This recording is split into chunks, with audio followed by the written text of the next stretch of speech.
Hello, my name is Matthew Bellisario. I'm excited here today to have a special guest with me, Jacob Wendt, who has released this fantastic record sitting next to me, who I had the opportunity to review about a few weeks ago.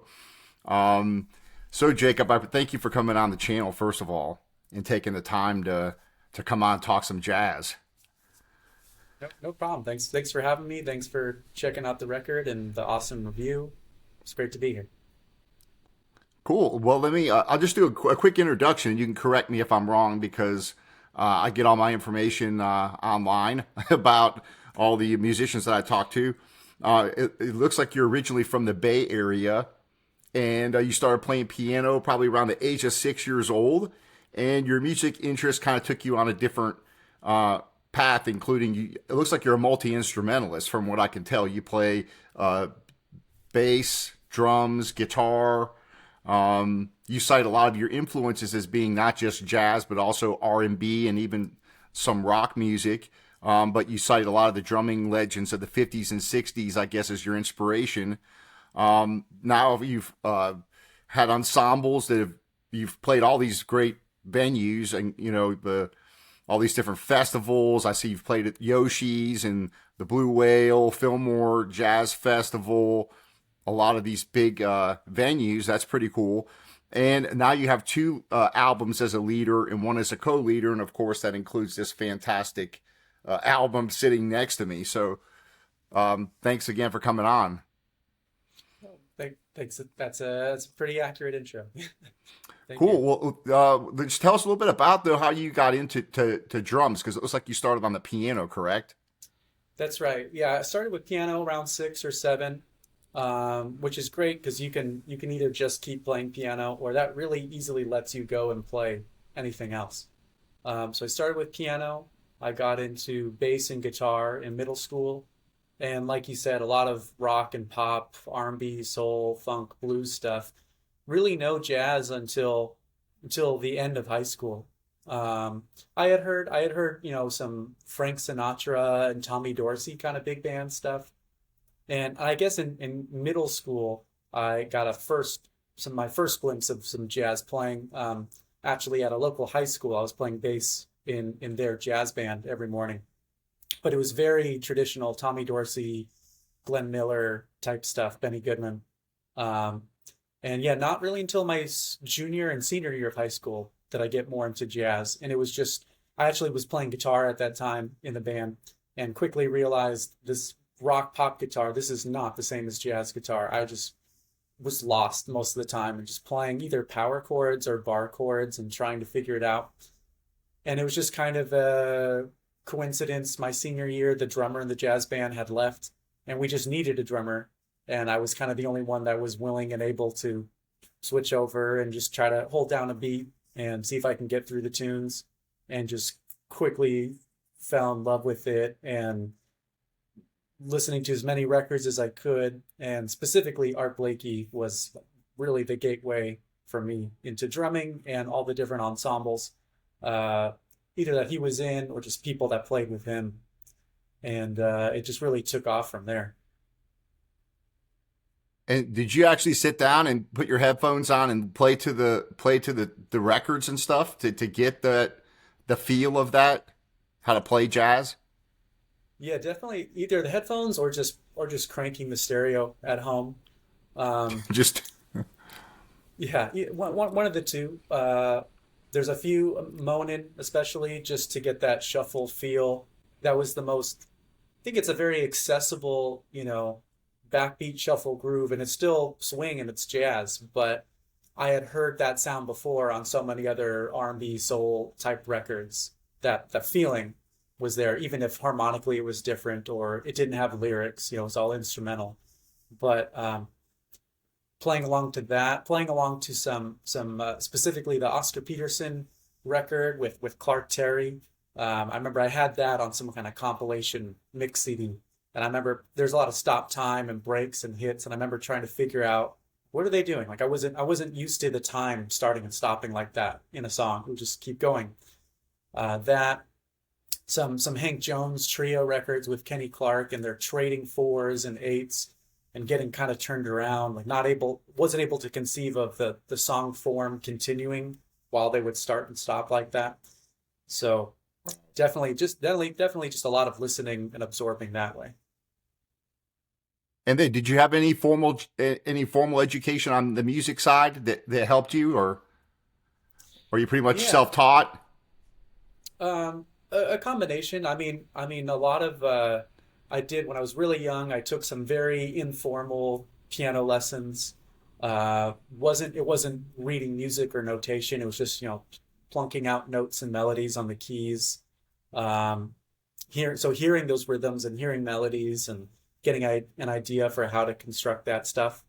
Um, and then in high school, in my high school was known to be an arts high school in Santa Rosa, and so there was a special arts program there, a music program, so jazz band, concert band, orchestra, wind ensemble. Got exposed to a lot of different types of music there, playing in rock and pop, funk jam bands with friends of mine, original stuff and covers, just Beatles and Motown and Zeppelin and Yardbirds, and that was like all I did all the way up until the jazz bug started. I did take some private lessons through a music store around that time, a couple different shops, and then I did an undergrad program for jazz at UC Irvine down here in SoCal. Um, and Cool. then yeah, So you actually lived in Santa Rosa? That's where you went to high school? yeah, I was born in Sebastopol, which is a smaller town outside of Santa Rosa. Lived there 7, 8 years. Spent 1 year in the East Coast, and then came back to Santa Rosa. And then right after high school, moved down to SoCal, and I've just been here ever since. So almost mm, 15, not 20 years, something in between there. Yeah, right on. Because lived in Petaluma, California for a while Oh, when I I was in know the exactly where that is. military, Yeah. and yeah, beautiful area. And I went up to Santa. We used to go up to Santa Rosa sometimes on our little road trips. So yeah, beautiful area. Yeah, I have family that lived in Petaluma and San Rafael, Berkeley, Oakland, all over. But yeah, Petaluma for sure. Yeah, and I remember going down to Berkeley to go to the record stores there, buying records. They had some pretty cool record shops down there, pretty big ones. This is during the uh, early '90s, so it's been a while. Mm. Cool. Well, Yeah, by on the the time that I was able to get around, oh, sorry, by the no, no, time that good. I was going to shops and things, yeah, Berkeley has, there's an Amoeba up there, Rasputin, a lot of those big shops. Yeah, I was, Rasputin. That's it. by the time that I became aware of shops like that, or that I could go there, and I was mostly buying CDs still at the time. I had a turntable, I had some cassettes still, because this is early 2000s, so it's kind of right in the cutoff of I had some cassettes and CDs. I didn't quite get into the mini disc stuff, but CD was the main thing, and it was really the heyday of the RVG reissues for Blue Note stuff. I So remember. Yeah, that was yeah, what I was seeking out, and that was some of the first records I ever bought. Once I was really into jazz, was at yeah, the Rasputin and the Amoeba in Berkeley. yeah. I remember. Probably 2005, six, seven, something like that. Yeah, great shops. Hopefully, we're still have yet to get back to that heyday, I think, but we're getting there. Tell us about so it seems to me like you're kind of a tech guy, or you're into the production and engineering type things that are going on the record. It looks like you produced this record, right? Did you get into a lot of the engineering, and tell us a little bit about? We get into this record here. This was actually the first on this new label, correct? This Hayden Records. That's right. And so Hayden is actually is me. Hayden is the name of the street that I grew up on in Sebastopol. So I wanted to put this out, on a label, starting my own label, my own name and project. And so it was kind of a little homage tribute to that origins, beginnings, just that history there. And yeah, I've always been really into, especially because I played guitar and bass for such a long time, and being into music from a certain era, I was always really interested in vintage gear and the equipment of that era, trying to really sonically tap into the sound that they were getting. And my thought would be, well, what were they using? It's like, okay, well, if you want to sound like a 1962 rock band, you probably don't want like a 1980s or 1990s digital circuit, just trying to really capture that sound. So that's something that started from the instrument perspective, but certainly carried over into recording technology and equipment. Um, Really trying to dial in how did they get that sound, and especially for drums. Well, they didn't have 10 mics on the drums. They probably had one or two. The types of mics they were using, the fact that they were recording with tape, um, and it was engineered for vinyl. That was going to be the final goal sound was for that medium. So they had a certain mindset throughout that process. And specifically the length of the songs and how many songs, and knowing that you have a finite amount of space on this record. I'm not willing at this point to put out a double LP as my first release. Right. So in a jazz, even in a rock pop sense, I mean, they have shorter songs, so they get away with it. But in a jazz sense, a quintet or a sextet, I mean, you were doing like 4 to 6 tunes per record. So having 8 songs that I wanted to put was kind of a stretch. We had to really time everything in the rehearsals. The tempo is so important. How many choruses is so important. It has to be a little bit more planned out. So that was definitely part of the big picture production. And then as far as sonically, how I wanted it to sound, my blueprint was just to use some Van Gelder Blue Note records and say, okay, bass and piano down the center, horns to the side, drums to the side, all live. The most important thing on top of all that is that we're all live together in the same room. I didn't want us on headphones and separate booths and having to remix that later. I just wanted us to capture a live performance. So it's, when you have an actual live record in a venue somewhere, that's live. But up until the 70s, I mean, any music performance was also really a live performance that was just captured together. I mean, they may not be in front of a crowd, but everyone's playing together at the same time. There isn't this heavy reproduction element that's going to change the interaction or the immediacy of how everyone's playing together. Right. So what kind of so you went to the studio called Big City Recording, which I'm not familiar with. Tell us a little bit about the recording studio itself. So that's Paul Taverner. It's up in the valley. It's north part of LA. Fantastic drummer, producer, engineer, and I've worked with him a few times before. And it was always a project where, so actually you mentioned the Blue Whale, the venue. I played there right before COVID, right before they closed down. And I luckily recorded everything. And we got all the session files and everything. And I had heard such great things about Paul, and I went and brought it all to him so that we could mix it. I want to put that out as a recording. And just being in that room and the space and just his vibe and personality, we just really hit it off instantly. Again, also being a drummer, we had just a lot of, we just connected on a lot. And the space itself has one big room and then a few isolation rooms, little booths. And I the first time that I was there and met him, I thought, if I record, like, this is what I want to do. I just want to be in one big room and have us all play together live and just do our own mixing and balancing and blending and not have to worry about the isolation stuff. And we thought about maybe doing something, and just a few months later, everything shut down with COVID. So that was all kind of postponed for a while.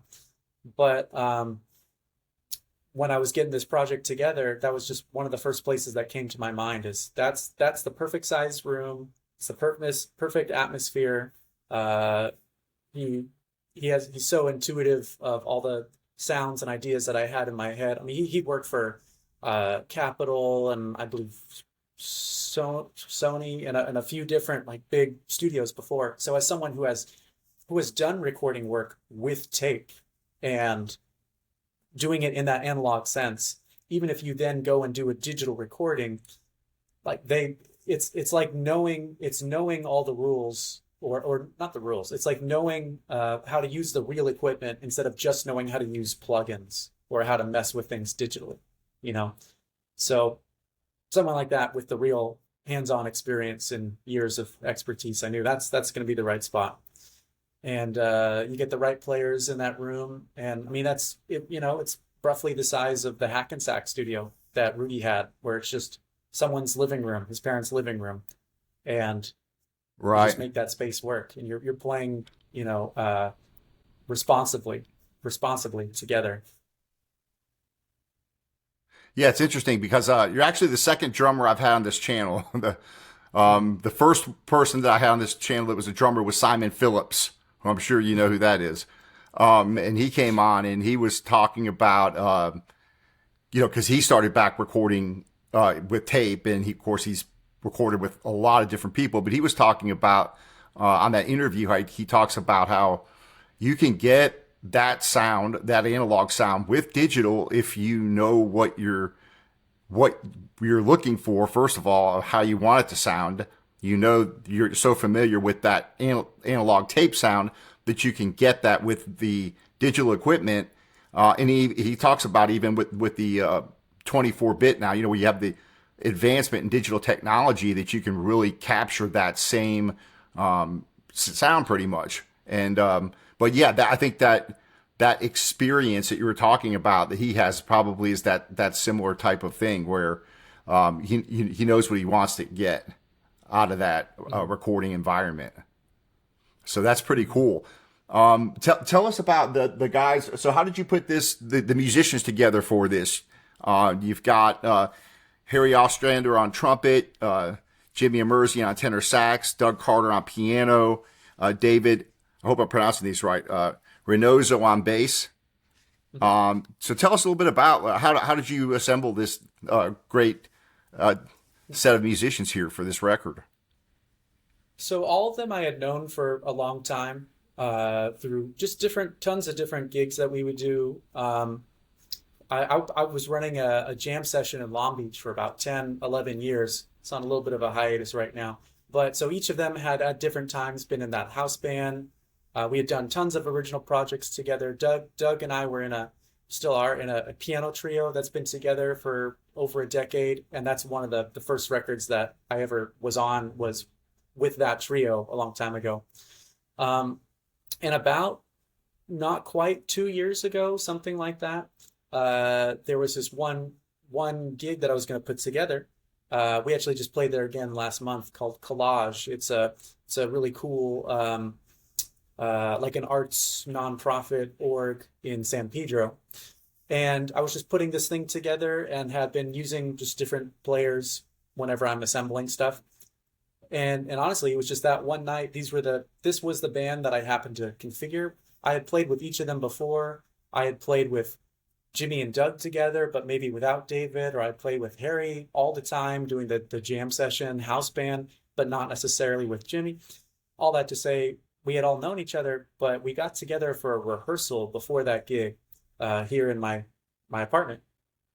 And immediately there was just some link that was there, and specifically of Jimmy and Harry being able to just play off of each other, and between me and Doug and David, there's also this thing for me as the drummer, but trying to be I am the band leader, not trying to be, being the band leader and the drummer, and it's all of my stuff. It's kind of backwards in the sense of how the front and second line works. If the horn's out in front facing this way, it's not really conducive for them to be turning around. Where do we go now? What do we do now? It's so kind of the bane of my existence is always, you don't always have to wait for me to tell you where to go. Like, you just go, and my job is to accompany and follow you with the rhythm section. And no matter how great the players are, it's like music that they're sight reading. A lot of my stuff is either my originals or hundreds of things that I've transcribed off of my favorite records, and I put charts out there. And it's very natural to think, well, if so and so is the leader on this, we're gonna let them direct. But for the music to sound right, the people in front, the lead instruments just need to do it. Like you need to just do the thing, and then we're there to support you. And we can maybe push you forward in other directions. But if they're waiting for us to give them that direction, it doesn't sound right. So even with the jazz messengers as my example, Blakey's thing is what's driving the band, and it has to go in that direction. But let's say it was Lee Morgan or Wayne Short, especially the trumpet player, like that just has to be kind of, it's the hierarchy. If this is the lead cutting voice, tenor is a close second, the rhythm section is behind. So I can't play the chords. I can't play the melody for you. Like Right. I want people that are going to be experienced and comfortable just taking it somewhere, and I can accompany you. I could follow you. And if it's really wrong, I might say something, but usually it's going to be great. So full circle, there was just something so intuitive with Jimmy and Harry, and we play the melody, and they would just not even having to look at each other and say, "You go." Just Jimmy would just kind of lean over this way, and Harry knows that means I'm going first. Which is awesome on its own, and also means look at all this work that I now don't have to do. I can just let the music happen. I don't have to be micromanaging everyone. Now you play. Now you're going to play. On getting ready for the album, we really did plan that more. But in a live setting, if everyone says, "Well, who should go? Should I go? Should you go? Should we?" Someone just needs to go. So it was just so nice Right. to be able to just let them take care of it, and I could just play the drums and not have to do everything. And then within the rhythm section, just David's awesome time feel and harmonic understanding and virtuosity, and same with Doug, but also us having like over a decade of just built-in uh, just hook up of just playing together so much. You're also just a lot more relaxed and having fun when it's people that you know super well and your friends. So there was just something kind of magical about that rehearsal and then that gig. And so it became, oh, I'm going to put something else together next month. I'm just going to use this same band. And that just kept happening time and time and time again. And by the time that I was getting ready to record something, we actually were originally planning to do it sooner. I was looking around, it's like October, a few months before we did go in the studio, and just got really busy. And then once the holidays came up, it's like, okay, we'll just wait till after. But the five of us, our schedules are always so different. I have like months in advance for us to be in the same place. To record 2 days in a row in February, we were planning that in October or November. That's how far in advance. And we're reserving the studio time and all that. And I had a whole day before of just me and Paul setting up the room, testing out, okay, let's put the piano here, drums here, because he said he hadn't really done sessions like that in that space before, because everyone prefers to be isolated. Right. So there was some trial and error that we tested out the day before. And with drums, they don't, if it takes me 3 hours to get the drums dialed in, like they don't need to be there for that. I'll do that on my own time. And then especially once we've worked out the arrangements for the record and having live sets prepared, it's just so intuitive now where if I just call a tune, like they don't even need the charts anymore. I might bring them just in case, but like just having people know my music, it's just very different from if I was the piano player and it was a trio, or if I was the trumpet player and I've written everything, or even if it's standards or things that I've transcribed. I could just go out there and play the melody and I could play the chords and they could follow me. But because I'm on the drums, you can't harmonically follow me by what the drums are doing unless you need to have a certain awareness already of the music. And if it's all originals and there's no awareness, you've never heard it. Everyone in this group has so much intuitive, just musical, what's the word I want to say? They're just so experienced with the style that we're in that I don't have to tell them, oh, it's this kind of a thing, and then it's going to go to. They hear it and they know what I want already. What you're going for.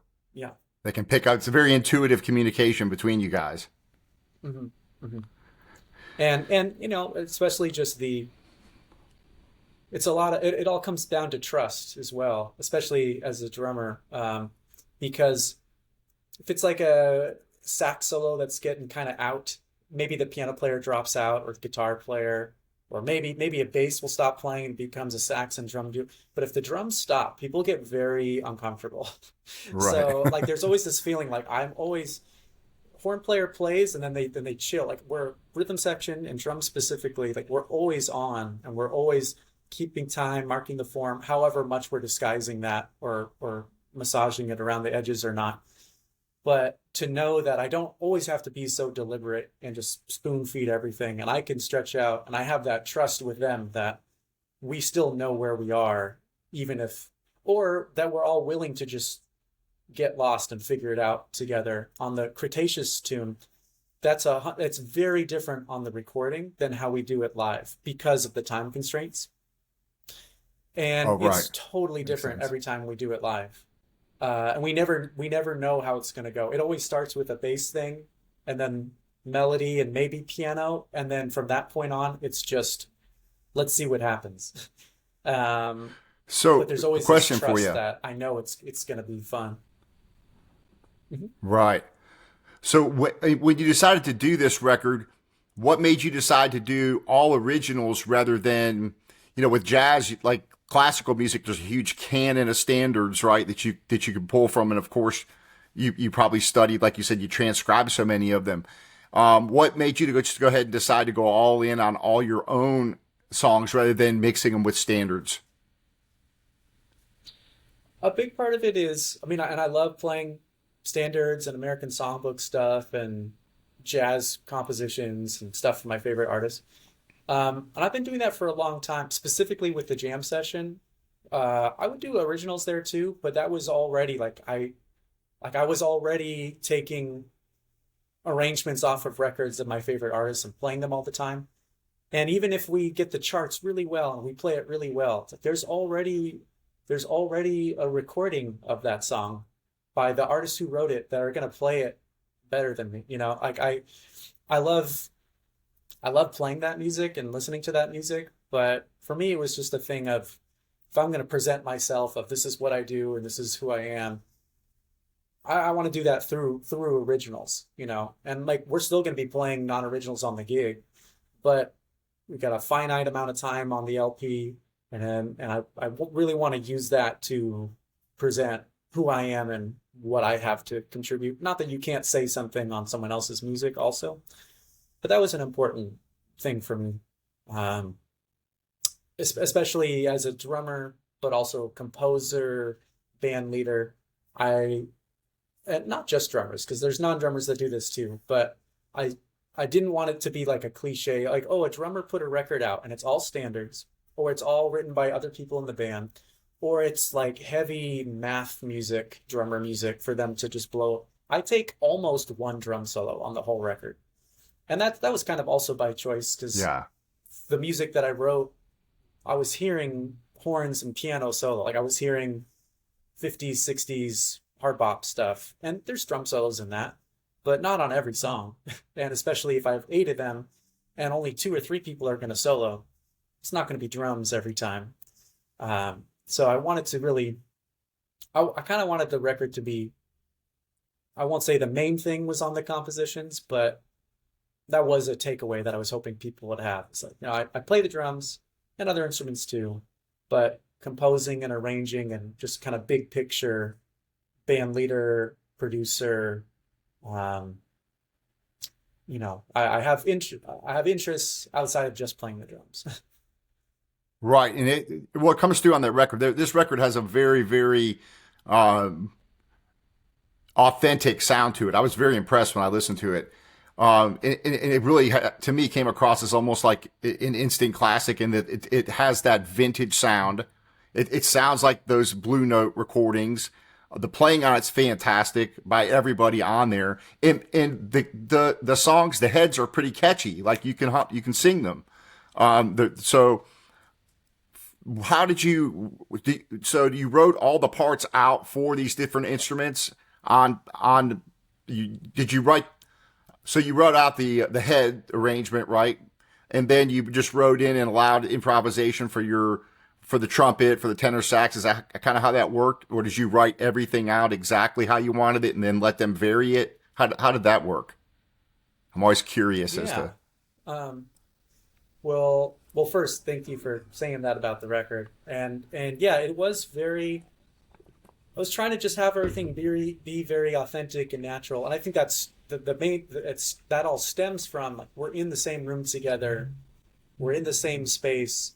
Uh, I hear however loud the bass can be in that room, I'm not going to go over that. I just because I want to, if Paul told me something, he's like, if if if you can't hear yourself, they're too loud. If you can't hear them, you're too loud. So trying to just have natural levels there. We don't need to change too much on the board afterwards.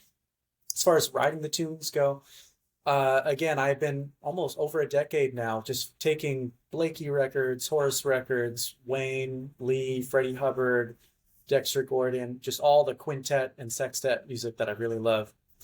And for over a decade now, that's just what I've been doing is transcribing out the record, all of the parts.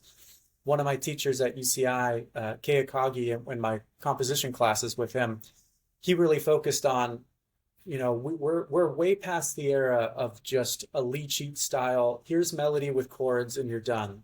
You can rarely get away from that or get away with that. Um, so his emphasis would be like, I need the melody part. You need accompaniment figures. You need like actual bass lines. You need to write out specific grooves and things that go with that, because it's usually just really insufficient to give someone a lead sheet. So all these years of doing the takedowns from the records that I love, using like a Messenger's thing or a Lee Morgan thing as an example, maybe the melody is unison, maybe it's harmonized, maybe it's the same rhythm with different pitches. Same phrase. There's specific figures that the pianist is playing. Maybe it's really important to give them the exact voicing of the chord too. There, you got to notate the bass part, the bass line. There's got to be a drum specific groove. And then if it's a solo section, then you could just say, okay, it's time from here to here over the changes. And we know that now we're getting into the improv. And then we might go back out to the head out or a shout section. That's another Horace Silver thing that I love. Intro, send off, melody, solo break, interlude between soloists, shout chorus, head out, ending, coda. Like that level of arrangement. I wanted to bring some of that in. And that needs to be notated. You can't just say, yeah, come up with something. Maybe in a You're right. live setting, piano trio gig, you can feel things out, but not in a recording studio setting. Like I wanted that to be, and I couldn't leave it up that way. Again, I'm the drummer. I'm not the one at the helm harmonically if we're going to try something that's not on the page. So there's a certain level that needs to be there of pre-planned arrangement. Certainly a lot of room for improv. Again, most of those tunes, one or two choruses and you're done on the record. Live setting, someone's playing Silver Street, like take as many as you want, just cue us when you're done. And we know that once we're in that track, that form is cyclical. It's going around and around until you tell us that we're moving on. But a lot of those tunes, yeah, this is the trumpet part. This is a separate thing for tenor. This is separate for bass. It's got rhythmic figures and hits and breaks. And I have that all up here when I'm listening to them. And then I'm never reading when I'm playing. I mean, I wrote it, so I'm going to know it a little bit better too. But the more Right. that people are on the page here, the less that they are looking around and engaging. So, yeah, it's definitely a lot of arrangement, but plenty of room for everyone to break off and do their own thing. Cool. Yeah, that's it's you could tell that you studied a lot all these classic Blue Note albums and all the classic jazz. I can tell listening to these that you understand it very well, and that it's very impressive that you can come up with originals that sound so authentic. Again, they're fantastic. So it's one thing I think to write your own or compose your own music. If it's like, well, we don't really know any of the roots and foundation of jazz. We're just going to go make up some stuff and I'll play it together or whatever. It's another thing to actually take from that from that tradition and then make it your own and then come up with your own stuff. So hats off to that. You did a fantastic job on that. Thank you. Yeah. Thank you so much. So do you collect records? Let's get into talk about records and talk about some of your favorite drummers. Let's talk about this. I have several records here that I'll show you, but if you want to start off by naming a couple of ones off the top, there's so many great drummers. But what are some of the jazz drummers that really caught your attention besides Blakey, you mentioned already? But what are some of the other ones? Blakey was definitely the first. You can't see, I actually have like framed photos of them on my walls here. For sure, just the first ones that come to my mind are Blakey. And it also because it's maybe the first music that I heard. So that's a very impressionable thing. You know, it kind of sets Sure. this is the standard of this is what jazz drum sounds like. Not the only way it sounds, but a way that I love hearing it. Blakey, Philly Joe Jones, Max Roach, Billy Higgins, Roy Haynes, Jack DeJohnette, Art Taylor, Kenny Clark. I mean, just all the Yes. greats from that era for me. And you know, it's there's also they all have such different sounds and they have their own voice, but I think in that era there's obviously still a common thread of the type of music that they're playing, and they're playing with a lot of the same players, and a lot of them are playing in the same recording studio. There's going to be a sonic, like if you're a pianist in the 50s and 60s on Blue Note, your piano is Yeah. going to sound the same. You're playing the same piano, you know. I think I don't know exactly. I know there's some story about at least a bass drum at Rudy's studio that he preferred everyone use. I don't know about the rest of the gear changing. Um, but again, they're all coming from, maybe not all of them were from the swing era, but there was such a strong swing feeling to their playing that I think is true even for non-jazz drummers of that era.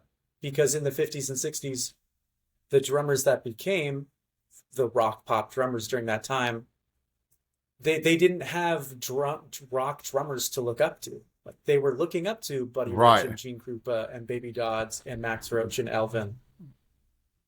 Yeah. There you Gene go. Krupa. Yeah. Yeah.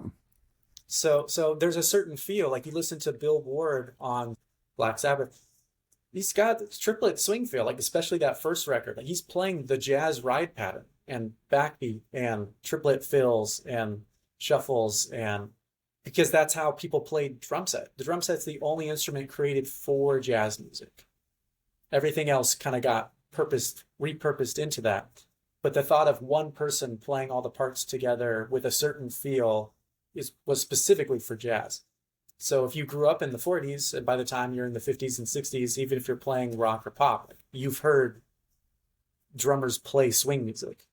I mean, even Ringo and the Beatles, and the sensibility and the touch that comes from that, of being able to play rock music in one room in a studio with everyone and be able to listen and balance. Right. I think I'm going off in another direction here now, but just years of studio production, isolation, that ability I think is less common now. That someone can come in with just a drum set and know how to have the right touch and feel and dynamics appropriate for the room. Absolutely. It's non-existent. Just But with rock music, it's non-existent.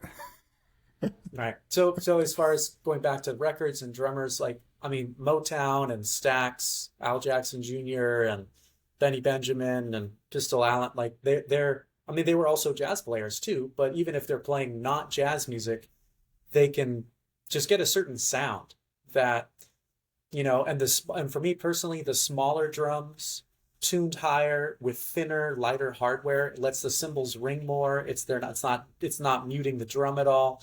If you have a cymbal, I have one over here with the like felts and the dampers that tighten down on the top and it holds the cymbal really stiff.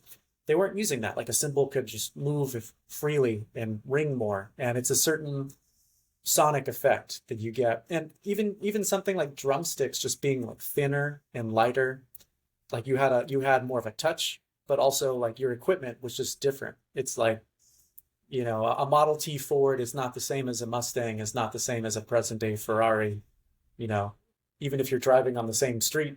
But just knowing how to mix and match that aesthetic and the feel and the equipment. So I tend to just prefer music from that era where it's, like you said before, it's just very organic and authentic because it was probably all tracked in the same room with just a few mics. And it's not that there aren't studio tricks and things that they would do to change it. And as far Right. as, 70s and 80s, it's cool. Like if I hear the toms go like that and phasers and effects, because that's the intent. Right. But as far as mixing drums in a 50s and 60s jazz setting, like kind of just want them to be in one place over here. I don't want too much effect going on. It's just a very contemporary thing. And that's just me personally. That's not for everyone. But all those drummers, and again, I mean, rock, pop, regardless of style, I just focus on like up until the 60s, 70s, and then I start to get more selective, especially once, drum machines are entering and samples are entering. And, I learned this week that Mariah Carey track, All I Want for Christmas Is You, it's just her and the producer samples the whole track. There's no musicians on that. And you would never think so because the technology was getting that good. And so I think, yeah, they didn't have that in the 50s and the 60s. And specifically, any recording before 1959, really, there was no plastic drum head. It was all calfskin. And that's going to have an effect on the sound. And you're going to have to play a certain way and tune a certain way. And certain drums or certain hardware didn't exist. Like it's things that you had to work with. They had to work with what they had. And the type of music and sound that they got that came out of that was a product of that. So I figure if I want to emulate that sound, I'm going to try to go for the tools that they had and what they were working with. Right. Yeah. Simon mentions that where he talks about how, especially with modern rock music, well, because I was explaining to him how good his music, his recordings were sounded. He kind of plays more of a progressive kind of rock type of, with kind of jazz type thing going on too, but it's more rock oriented. And his drums always sound very resonant. When he hits them, you can hear the natural resonance of the drums. And on a lot of modern recordings, they sound like they're like a thud, and they don't sound very natural on a lot of these modern rock recordings. So, and I think some of that is a lot of what you were talking about. And he's also talking about a lot of the modern recording engineers don't want the drums to sound like that. They're looking for a deadened sound. And so anyways, he was talking a little bit about that, and that's one of the first things I listen to when I'm listening to these records is the drums are usually the first thing that catches my attention, because if the drums sound good, usually everything else sounds pretty good when it comes to jazz. So that's interesting though about the heads and all that kind of stuff and how they ring out and how you tune the drums, right? Because if you over tighten them, they're gonna sound dead, right? If they're too loose, they're gonna not resonate either. I mean, if you really tighten them, like the pitch will go up, and it will dampen them a little bit too. Like for example, so the kit that I used on that record was kind of a Frankenstein kit, and I'll have to send you a picture. But it was a 60s Gretsch snare and 60s toms with a 70s Gretsch bass drum, but a little 16 by 12 bass drum. And so not only was I using we're getting like really into drum nerd territory, which I love, but there's a thing that Remo makes called the classic fit heads. The drums themselves, by the 70s or 80s, there was a split of the hand production versus machine made, and just little slight variations. If you have a 14-inch drum, it might be a little over, it might be a little under. And so with a calf head, that doesn't matter because it's a calf head that you are custom fitting to the drum. So it's going to fit really perfectly no matter what, because the head will shape itself to the drum regardless of the precision of the measurement. Plastic heads, it's plastic. Plastic doesn't like to be told what to do. So if the drum is a little out of round, or if there's something not quite exactly match with it, you run into issues. So this classic fit heads, they have a little bit more wiggle room around them, and it's the same material drum head, but they just have a little bit more room so that there's that flexibility with vintage drums. So not only am I using that specifically, I'm using that on the top and the bottom, because a lot of people might use, maybe they have a coated head on the top of their toms and maybe there's clear on the bottom. The clear plastic is that resonance that you were talking about. It really rings out and sings, and that's great. But again, if I'm going for 1960 calf heads, both sides, there's going to be that slight, it's warm but slight dampening on both sides. So I have that coated heads on the top and bottom for the toms. And then especially with the Gretsch, I don't actually, I have it right here. Sitting next to the kit. This is a 70s tom, but they have the internal mufflers that are actually, you literally just spin that and tighten it and loosen it, and a little felt is pushing up against the drum head.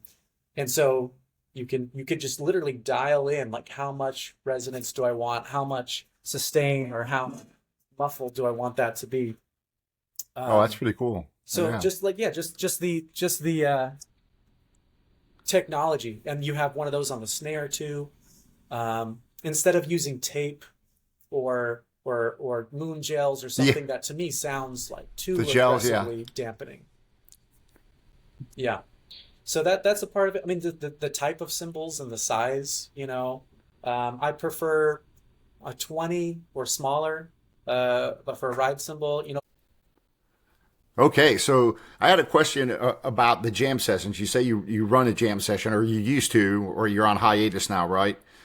Tell us a little bit about how you run the jam sessions and the importance of the jam session, because we have one here in Birmingham, Alabama, where we have an Alabama Jazz Hall of Fame trumpet player that runs it, and it's very important for the growth of the musicians here, the younger musicians, to really start understanding the jazz language and jazz etiquette and all that kind of stuff. So tell us a little bit about how you started yours, and then a little bit about the jam sessions.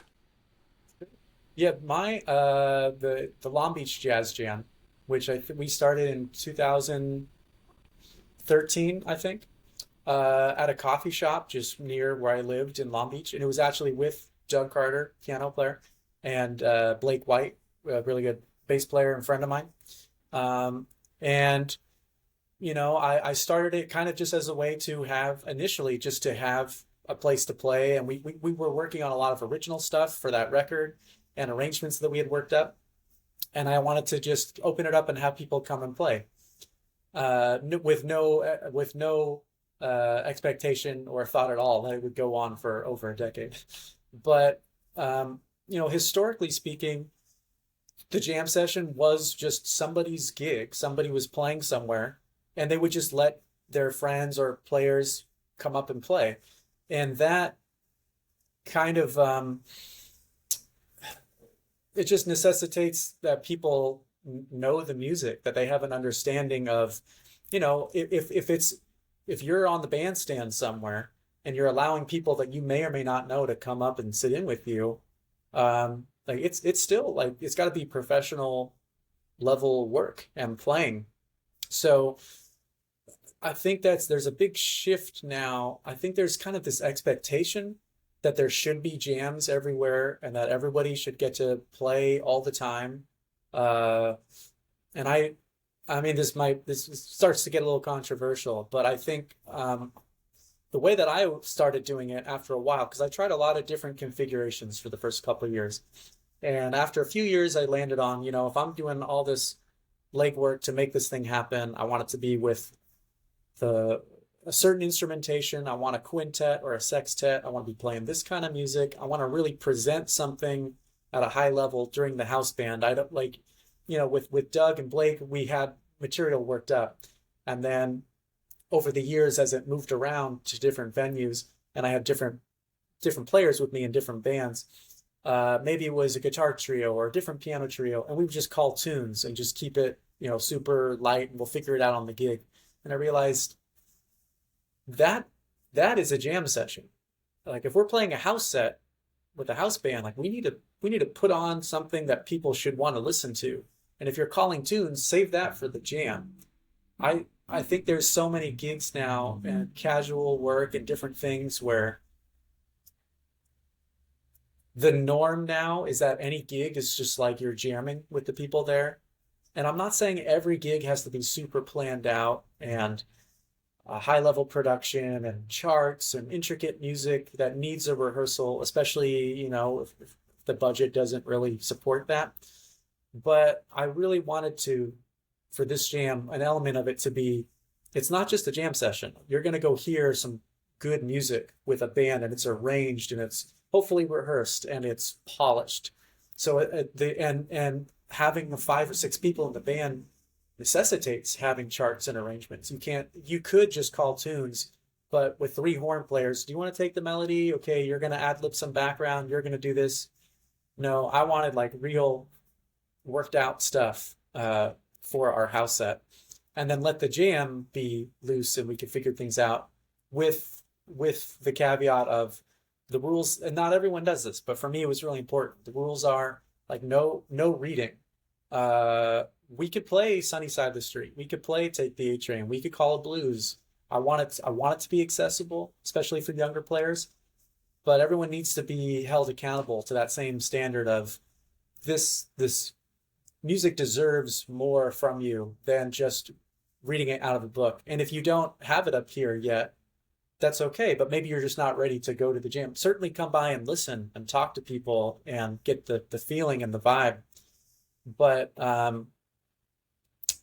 like knowing the changes and knowing the melody and having at least a basic understanding of how the music works and how your instrument is going to function in that band, just bare minimum requirements, for me personally. Right. Do you ever have issues where people come up and don't know it? Yeah. Here in Birmingham, Jose, he runs a pretty tight ship. He's very nice about it compared to the people that probably he played with. That would basically take the instrument out of your hand in front of everybody, and But do you ever have instances where you have to say, look, there's a certain. He always says there's a certain level that you should be at before you come up on stage, like you were just saying. But how do you deal with that? Do you just say something to him after, or have someone? I think Vladimir Shafronov was talking about how Eddie Lockjaw Davis, he was in New York. He was called the enforcer, because he would be the guy to throw you off, tell you to get off the stage if you didn't know what you were doing. I think they were a little more. They weren't easily offended back. People could just be like, okay, I got to go practice. Yeah. So a few things come to mind about that. Is one, there's this amazing video that I've been rewatching so many times recently of Greg Hutchinson and Christian McBride on YouTube talking about present day musicians versus when they were coming up. And exactly like you just said, older generation musicians had no problem just being direct and telling you what's up on a level of different amounts of however angry they might be. But the point would get across very clearly. And I think what people don't realize is they're not doing that to be mean to you. This music is too important for you to be messing it up, and I want you to get better. And if I don't tell you that your time sucks, you're going to think your time is fine. And like I want the music to be good. I want you to be able to get called. I want you to get better. So I need to tell you this. And especially in this current generation, there's a certain, I'm going to get in trouble if I say softness. There's a certain expectation that no matter however I do, I should feel great all the time. I should be awarded this. I should get a participation trophy. Everything should be great all the time. I don't want to be embarrassed about this. I don't want to get in trouble. And that's one of the things that Greg Hutchinson talks about in the videos, is what's so wrong with being embarrassed? Like you can't learn anything unless you're presented with something that you don't know or understand, or a new viewpoint of something that you thought you knew or understand. And you have to grow from that. And if somebody is teaching you now with this mindset of, oh yeah, it's great, whatever you want to do is great, but they're not gonna learn anything, they're not gonna progress. And Greg talks in the video, he talks about, it's like, and this is especially in like a modern day setting, like you'll be in a classroom and the kids are getting upset about being embarrassed. It's like, so A, there's nothing wrong with being embarrassed. And B, like, so we were on stage in front of people and getting yelled at by our band leaders. There's this awesome video of Freddie Hubbard. I think it's live at Mount Fuji. And like the band's getting a little turned around and he's trying to figure out what's going on. And he gives a direction, gives a cue. We're going to start over here. And everyone catches it except the piano player. And then at the wrong moment, they just play something totally out of place and he just turns around. He's like, what? Just yelling at you, like I wouldn't feel great doing that. But, I think there is an element now of just everyone feels like they deserve to be praised and get a gold star all the time.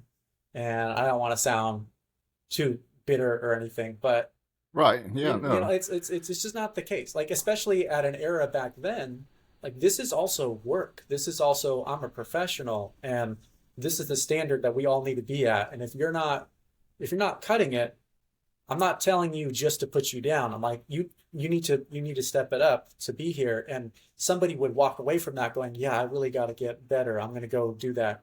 And now it's like, well, I guess I'm just never going to try again because they said I couldn't do it the first time. I didn't do right, it well. So like you don't want to discourage people, right. It's people just are not, younger generations now especially are not great at taking any kind of criticism, even constructive criticism. Some are, but overall there's this vibe of like everybody should, just because they are into it and they tried, they should always get it. And that's just not like there are a finite number of gigs and stages to play on. And back in the 50s and 60s, all you had to do was just get better and just focus on playing. And you could go home and just try to play your instrument as best as you could and practice. And you had all these opportunities. And now you have a fraction of those opportunities, a fraction of the work potential opportunities, and you're just way overly like you're getting pinged on your phone all the time. You got to update this, you got to take a photo for this, you have to do your own promotion, you have to record this, you have to that was not at all, those were not responsibilities or things that anyone from that era ever had to worry about. So they had infinitely more time to just get better. Right. And not to mention, if you had a gig in the 50s or 60s, it meant you were playing at this venue every night for weeks, all day.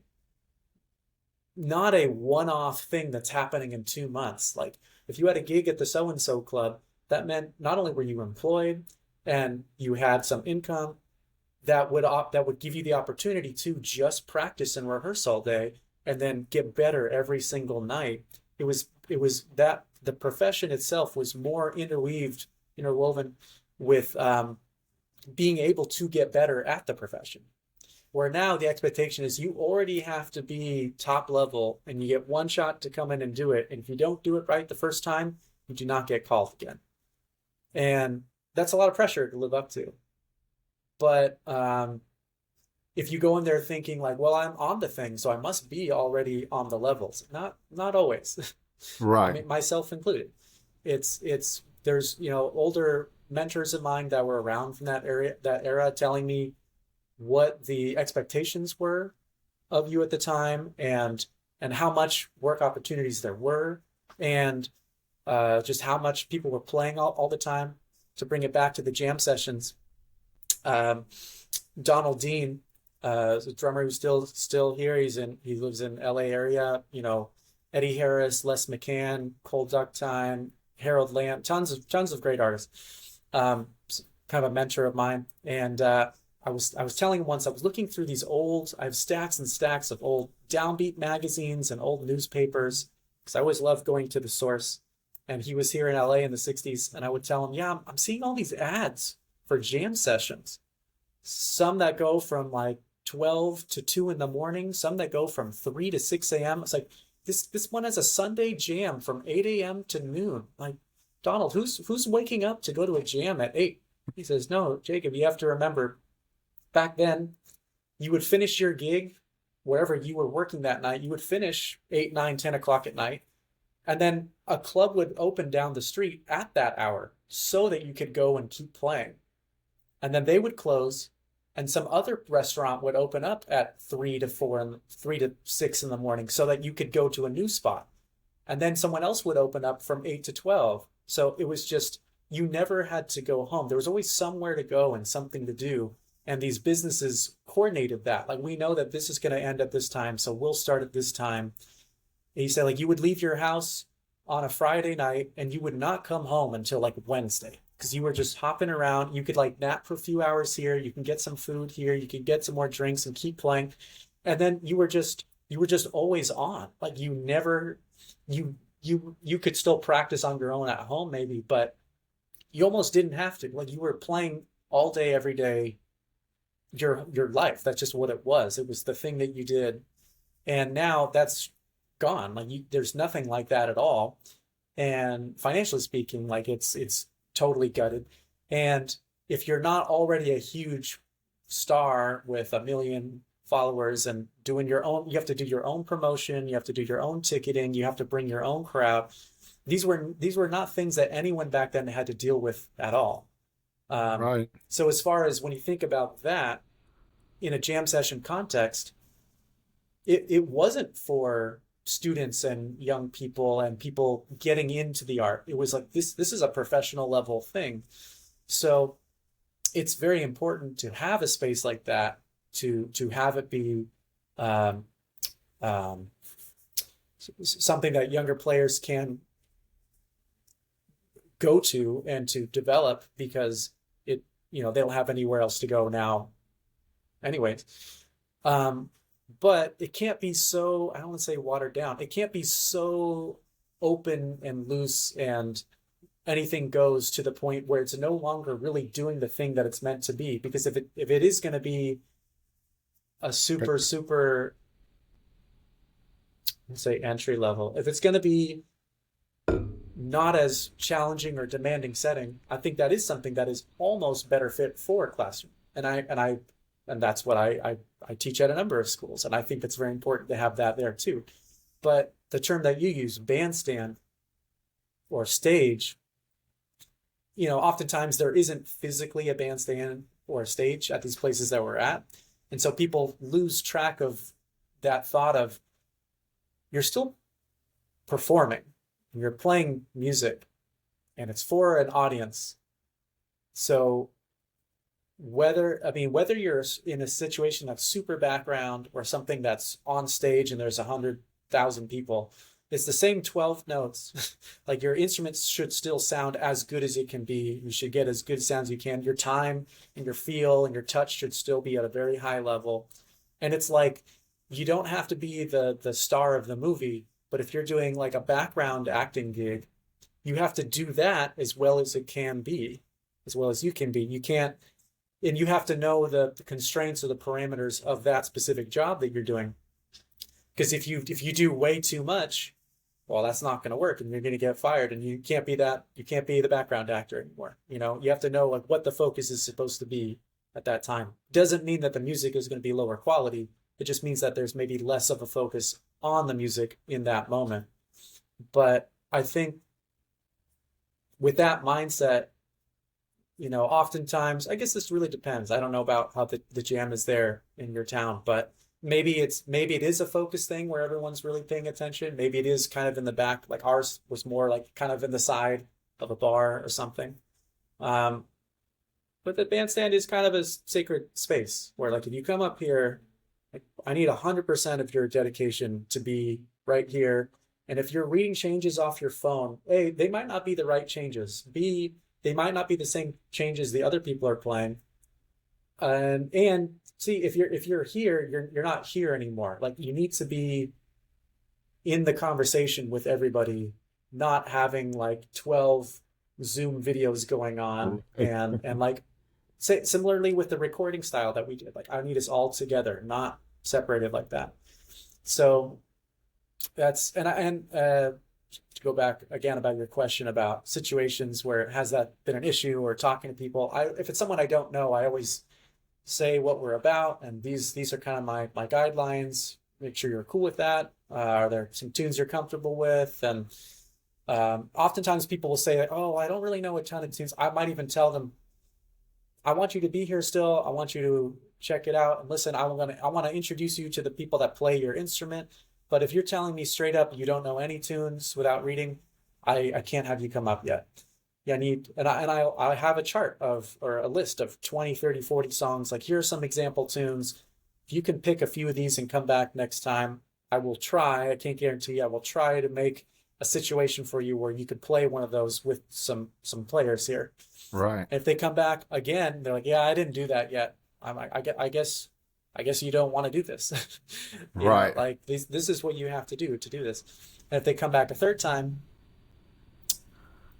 well, there was somebody who came out once, lied to me, said they knew all this stuff, said they knew tunes. I put them up there. And then there's a number of horn players playing. And so while the melody's going, this person was playing kind of a counter melody that, if you didn't pay close attention to it, it just sounded like some cool, like Lee Konitz, like it sounded like kind of out and cool. But it was, once the melody section stopped and then the first soloist was playing, this person kept doing it. I went, they don't know what they're doing. And I went up to him and was like, what are you doing? And they're like this so-and-so solo. You shouldn't be. They're like, oh, I was just kind of jamming and adding whatever. I was like, oh, you don't have a concept of how this works. I need you to sit down. You told me you knew what was up and you lied to me. I need you to sit down now. They said, okay. And then they unplugged. If that gives you an idea. They unplugged and then they just walked out the door. I was like, yeah, okay. I wasn't trying to vibe you about that. I just said, that's not okay on a number of levels. Yeah. You're completely just playing over this person's solo. So that's rare. In over a decade, that's happened a few times. There are a lot of younger players that come out that genuinely want to be told what's up.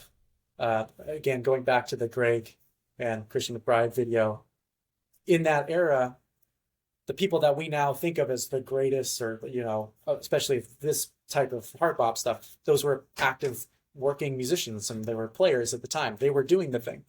And then the generation below them became the people looking up to them, seeking out that knowledge and advice to do that thing before they could do their own thing. And now those older people are gone. The people that were kids then are the older players. And in the video, they say, I don't think that training ground exists so much. I don't think younger players really have the same desire to go seek out the information from the older players anymore. Partially because social media, you can watch a YouTube video, you could just watch a TikTok on, like, these are the 10 songs to know. This is how you play this over this. You have a transcribing app that can slow it down. I don't need to ask Horace Silver how we did this. I'll just watch somebody's video about it. I think there's a lot to gain from, in an educational sense, there's a lot to gain from the technology that we have. Right. But if it's not, like, at a certain point when stuff isn't firsthand anymore, and you have a drummer on YouTube with 200,000 followers saying, like, these are my favorite Tony Williams licks ever, and they're 22. Like, granted, Tony was also that age, but, like, if you didn't know him, if you didn't see him live, if you don't have real world playing experience, if you don't have firsthand or secondhand knowledge from something, for me, it just gets harder and harder to think of that as a super legitimate source. Right. Not to say that, if you've had a great mentor or teacher tell you things, but drums especially, it's just really easy to, like, lock yourself in a practice room for 10 hours a day and just mathematically work stuff out. It's not the same as playing live with people in a variety of settings and having a natural touch and feel and sound. So I never learned from my undergrad program, I never learned a single American songbook standard in that whole program, because all we did was go right into Blue Note, hard bop, originals, jazz compositions, and every single standard I ever learned was on the bandstand somewhere with older musicians. There was a bar at UCI, the Ant Hill Pub, and I would play there once or twice a month. Started with some students, and then I would just call older musicians, just great players in the area, And as a drummer, it's easier to do this because I don't have to know the chords, but I could just put a band together of these experienced players, and I could just try to follow along. They would say, "Oh, do you know?" They were just calling tunes. Like, "Do you know this song?" It's like, "No." They're, "Well, you'll hear it. You'll figure it out." And I would listen and play it, record everything, write the tune down, say what's like the best version to check out from that, and what should we do on this next tune? Oh, well, if we just did this song, maybe we should do something different on this next one. And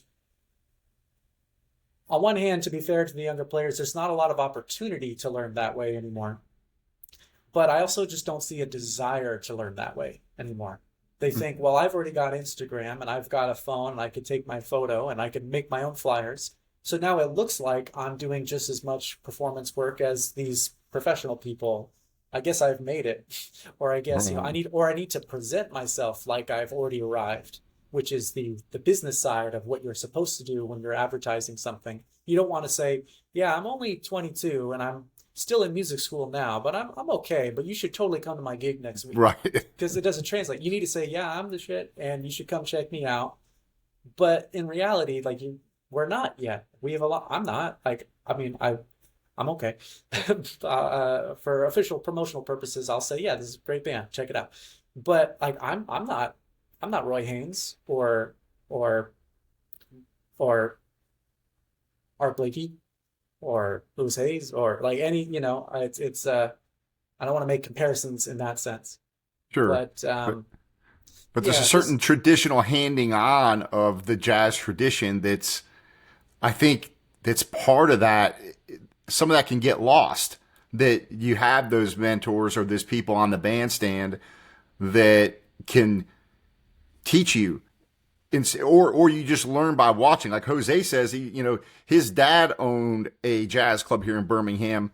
He used to go, and every Sunday, I think it was Sunday evenings, that every Sunday they had the jam session here in Birmingham, and all the big guys come out. Cleve Eaton played bass with Count Basie. He's from Birmingham. Bo Berry, trumpet player. He used to play with the Commodores. He had some pretty big guys, but they would come up to him and say, he would want to play or something. He said that they come up and say, hey man, I don't care if your daddy owns this club or not. You ain't getting on that stage until you know what you're doing or whatever. So he said he would sit there and listen and watch them, listen to what they said, look at how they called the tunes, look at how they dressed, look at how they presented themselves, look at how many choruses they took for their solo, all this stuff that he's like, you need to take all that stuff in before you even get up there so that you know at least some of how this works. Otherwise, you just come up there.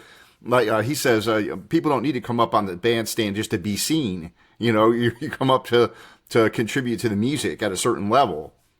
But I think that's the jam session to me seems like it's more important than ever. But again, it depends on how it's run and everything. Like you're saying, there has to be a certain level.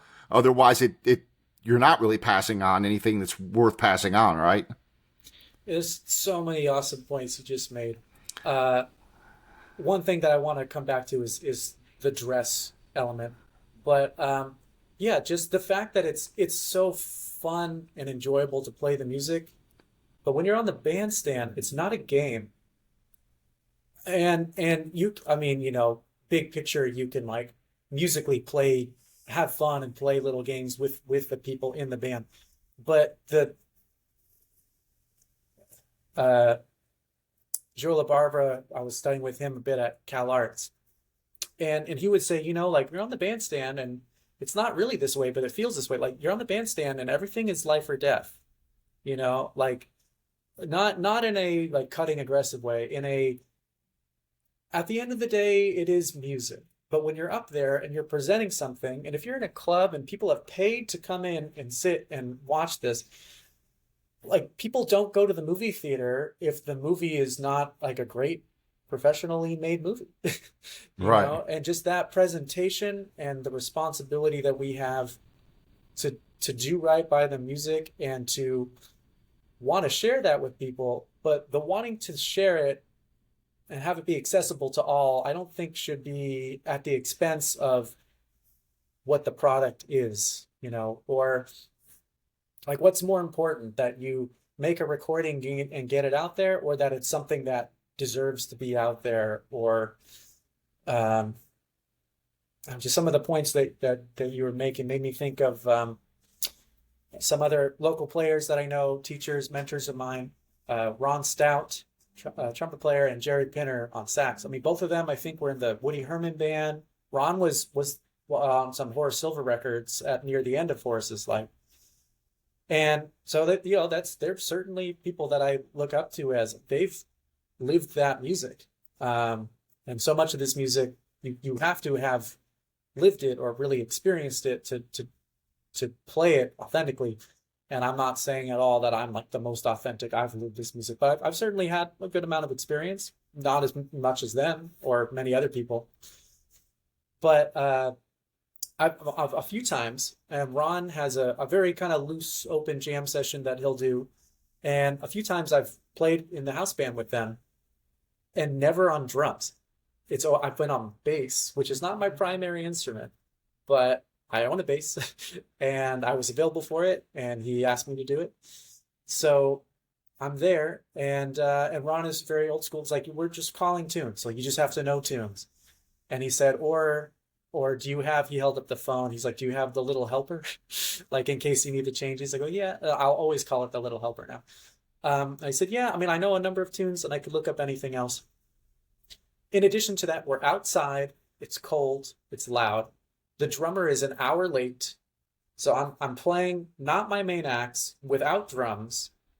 It's tunes that I don't know. Like first tune of the night. He's like, yeah, how about we play the autumn, summer, wind in the hip, like some very obscure tune that I have no idea what it is. Just no mercy. Like you're here and you have that instrument in your hand. You need to play that instrument well when I say, here's the count off. Okay, and I'm looking at the changes and it's like on this banister. I'm like looking over this, trying to just get, and I'm thinking like, I can't, like, why am I up here? I did it last month and it was the two of them and Leonard Thompson on piano. And I'm like, why am I here right now? Like I shouldn't be here, but I am here. So I need to bring it the best that I can. And all of them were very complimentary. He's like, yeah, you got through it fine. Like, and I know that it's not your main instrument. So I'm not going in with an expectation like you should be the best bass player ever. Like I know you're a drummer, your time is going to be good, your pulse is going to be good. You have enough of a harmonic understanding, you can get around the bass okay. That's fine. I told him I don't even need to solo, just let me just walk some lines or do some grooves. And it is fun. There is the fun side of like it isn't the main thing that I do. So I don't take myself so seriously and I don't feel so bad that I didn't nail those 16th notes. No, because I'm not a bass player. So all that to say, it is a thing of,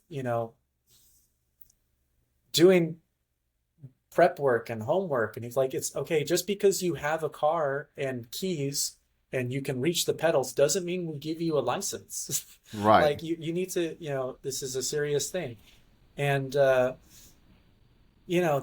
element of just the expectation that like, well, I already signed up for the class or I'm on the gig, I have my instrument. Like it needs to be consistent. Like we need to be consistently good every time you play. Not amazing, not mind-blowing every time. Not everyone, it's not LeBron James isn't playing every position.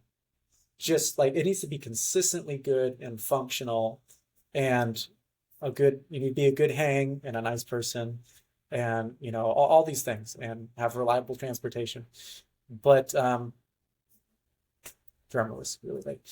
But all that to say, yeah, just this element of professionalism, respect for respect, and just wanting things to go well, wanting to do right. I mean, the dress, the clothes thing that you talked about. Yeah. We're not necessarily still in a place where I don't think we need to wear a suit 24 hours a day, but there are many gigs that I feel like call for that. And other times, like I'm going to try to look nice. And when I'll be honest, like when I go into a club and I see people that are really dressed casually up there, like why do we look the same right now? Why are you wearing a baseball hat on stage? Yeah. Like that just bugs me. And it's just out of respect for the music and the club, the patrons. I'm not saying I've never worn a suit to this jam session that I do because it's not in a setting that really requires that. Right. But you're not going to dress in gym shorts or probably, right? even like nice jeans or Oh, nice slacks and right. a button down, like something like that's fine. But I want there should be a distinction. Like the if you go to a play, the people on stage aren't wearing the same clothes as you because like Right. we're not necessarily in character when we're playing, but like we're doing something important and it's part of the performance of the show. And Ben Clatworthy, great sax player, lives here in LA. And I did a gig with him once a number of years ago. And it was a very like background, not background, like we're playing out, but we're playing at a bar at a college. And I told him I would pick him up and take him there. And I'm just wearing a t-shirt and jeans, not shorts. I draw the line at shorts, but t-shirt and jeans, sneakers is fine. And I go to pick him up, and he's walking out of his place. And he's got a full black suit, black tie, and he's got like a little hat, like a Thelonious Monk kind of hat. I was like, "Oh, man!" Like we're in the car. I'm like, "Yeah, I just before we leave, like if you want to wear, like this is a very casual setting. We're playing at a college bar. People are going to be drinking and talking over us, and just I didn't say to dress up or anything. I don't know if there was a miscommunication there. Whatever you want to do is fine." And he says, "No, man, like I don't do this for them. Like I do this for me. Like this is for the music. Like if I dress this way, regardless of how I sound, like they know that I'm serious and that I'm professional, and this is the music deserves this, and I want to respect the music by doing that." And that kind of messed me up for a little while because I'm like, man, I've just been wearing a t-shirt this whole time. I was also like 22 and I was in college, Right. but it did set a standard for me of how do I want to present myself? How do we want to present this music? Oh, no one here is listening to us. They're not taking us seriously. Yeah, maybe because you look like a bunch of bums. Yeah. That's Like just putting on even today, I was like, how much do I dress up for this video with Matthew? I was like, I went through like all the interviews he did. I'm like, okay, well, he's kind of casual. He's got a t-shirt on. Like maybe it'll be okay. Maybe I don't need to worry so much. But yeah. I put time and effort into that. Yeah. Right. It's like I wanna be on par with what the expectation is. Right. And if you're the one person on the gig that showed up not wearing the thing that we're Yeah. supposed to wear, I'm like, Exactly. you look like a fool now. Like, what are Yeah. you doing? It makes us look bad. Like, we don't Yeah. look like a unit anymore. Yeah. I had Jose's a, famous line. He gets on the stage, and if someone comes in like that, he'll be like, we have a certain standard here. Don't come up on a stage dressed like a bum, like you just come off the street." That's what he's. He says that right out the microphone, like right tells everybody, like, don't come up here. If you're a guy, I mean, you don't have to be dressed up like you said, like in a suit, but don't come up and look like you just came off the beach or something. yeah. Yeah. Then being in LA, there is a certain like asterisk to that. Like if you're playing at the Lighthouse or like places that are historically Is like that a still beach. open? So the Lighthouse is there. They do very minimal jazz. Oh, okay. I've played there a handful of times, and it's always this kind of conflict of like this is such a historic space and knowing everything that's happened here, but it's not a jazz club anymore. Like they do some jazz. It's more reggae and rock, and yeah, people are in there. They kind of talk over you. Like it's not this. It's not what it was. Right. So, but places like that, or if you're doing a music series and it's in a beach town, people are going to be people are walking in with like Tommy Bahama shirts and flip flops, Right. and I'm still like in a suit in the corner playing. Like, am I overdressed now? I don't want to be. I want to be respectful in that sense too of like what this calls for. I don't want to show up in a tux and everyone else is just Right. chilling. But just that intention or that awareness to think of being respectful, like that. I don't. It's just so easy now. People could just not turn their camera on, or you could just. Um, there's so many ways now that people don't have to connect or have that investment or pay attention that I Right. don't think they always think to put that on what they're doing. And this music, this is very difficult music, and like it deserves a lot. It needs a lot of attention and focus. And I mean, now I guess you could work from home remotely, right? But even if you are the best person at some job that you do, like you have to go to the office and dress a certain way, Right. and you have to act a certain way. And the thing that you said about number of courses, Yeah. Yeah, if you're the first soloist, you're going to be setting the precedent of if you take 2 or 3 courses, that's how many everyone else could or should be taking. You could take less than that afterward if you're the next person, but if you take three, if someone takes three and then you come up, don't go over three. We have a lot of people to get through. Right. Everybody's here, and horn players, especially in a jam session. So the rhythm section does not stop the entire time. You play for a few courses and then you hang out, and we're working the whole Right. time. We're enjoying it, but like just like you did a couple laps and now you're waiting for us to do 20 more laps before you rejoin on the Right. last lap. Like give us a breather.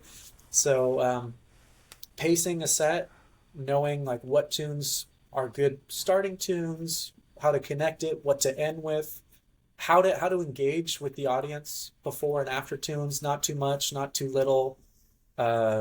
Make sure that they feel included in that, but not overly cater to them. I mean that depends on the setting, but that's when it becomes like I don't want to. We won't go there. But there's an art to that as well. There's an art to Right. everything, and again, I think now more than ever, the expectation is that we, the musicians, do all of that, and that we should know all of that already. And like, how are we even supposed to approach a venue, regardless of how we play? Like, if we don't know how to approach them, like, do I call them? Do I email them? Do I text? Do I message them on Instagram? Do I send them? I sent out like 400 plus physical CD mailers as promos for this record to radio stations, venues, places, a nice like letter that I crafted to each one, signed, addressed, stamped, make it look nice. Like now people will say like, well, I sent 10 emails this week. I guess that's it. It's like you gotta take more steps than that, Right. And there's again, to be fair, there's just so much that's expected of us now that I spent once we finished the recording, like a month went by, and unless it was some other gig, like I wasn't playing. Like for the next 2 months, like all I'm doing is business production management work for the record and label and calling venues and radio and people and doing stuff like this, which I love. But it was like, oh, I realized I hadn't been playing music for this month. I've just been doing business. Right. It's a lot of work. Like Yeah. It was a long ramble on Yeah. there's just so much more that we have to do now. Like it's not enough anymore that you just play your instrument well. Like, do you also teach? Do you know how to record? Can you run a class? Do you have materials ready for that to go? Can you present yourself? Do you have the right clothes and the right tools for any job that comes up? All right, so let's talk about the importance of records, because first of all, that's how we all come to love jazz music, is by hearing it first of all and how it hits us, and then also how for those of us who are musicians, jazz musicians such as yourself, that's how we learn. And I think it's quite a bit different than now when you could just go pull up a playlist, because you pull up a playlist and you got all these, oh, I can listen to a Blakey song, I can listen to this and listen to that. And I think that's kind of cool that you can get all these different players and hear their different styles, but do you ever really develop an ear for anything? I think that's like the big question, at least that comes up a lot is, yeah, you hear a lot of different music, but do you really get into that music? So for example, when you listen to an album like this, Bill Evans, right? How My Heart Sings, and you got Paul Motian on here playing drums, one of the great drummers, and you sit down and you listen to this record over and over again, whether it's a CD or whatever, you could stream it and listen to it, but there's something obviously special about a vinyl record. So first of all, what are your thoughts on the playlist versus the album? And then second of all, let's tell me a little bit about Paul Motian, or is he one of the guys that you've listened to and studied extensively, or is he somebody that you haven't got into a lot? Sure. Well, yeah, I mean, for me, I have two specific records that I can specifically cite that are compilation records that got me into jazz. And the first one being older, like swing era jazz. It was just called Swing is Alive. It was like 10 tracks, all these different big bands. And then the second one was actually I thought I was buying a Ray Charles album. I was buying a compilation called Ray Charles Artist Choice Music That Matters to Him, and it was him making a mix CD of his favorite songs, and so a lot of them were jazz, big band and small group, and so it's a great starting point of it's just gonna if you don't know any of the artists, it's gonna introduce you to a bunch of material, and then with the goal being that at least a few of them really stick, and you then go and do deep dive. Maybe okay, the song on this record was My Melancholy Baby, Bird and Diz was on the Ray Charles record. So what is that? And then I go, well, it's from this record originally. I'm going to go find that record and I'm going to listen to that record. And that became one of my favorite records. And I did that for kind of the majority of the tunes on there. They had some Miles Davis quintet. They had some Hank Jones stuff. They had the Oscar Peterson, Clark Terry track I was talking about was on that compilation. And so yeah, it would create all these new pivot points to go and deep dive somewhere else. And then, that it can be overwhelming. I mean, there's nearly 100 years of the music to go and do that with. But having some good launching points is really important. So yeah, everything you said, where it's a great entry point, but it's not the same as doing a deep dive on specific records with liner notes, photography, the artwork, just getting a vibe of the people on the record and the record itself, and just the information. I love, like I remember again just the timeline of I grew up without the internet, and then we got the internet on a 56K dial-up. So and you couldn't be on it all the time because then you couldn't make phone calls. But I remember sitting on Wikipedia going, okay, this person's on this record and this person's on this record. What other records are they on? You can click and it just gives you that information.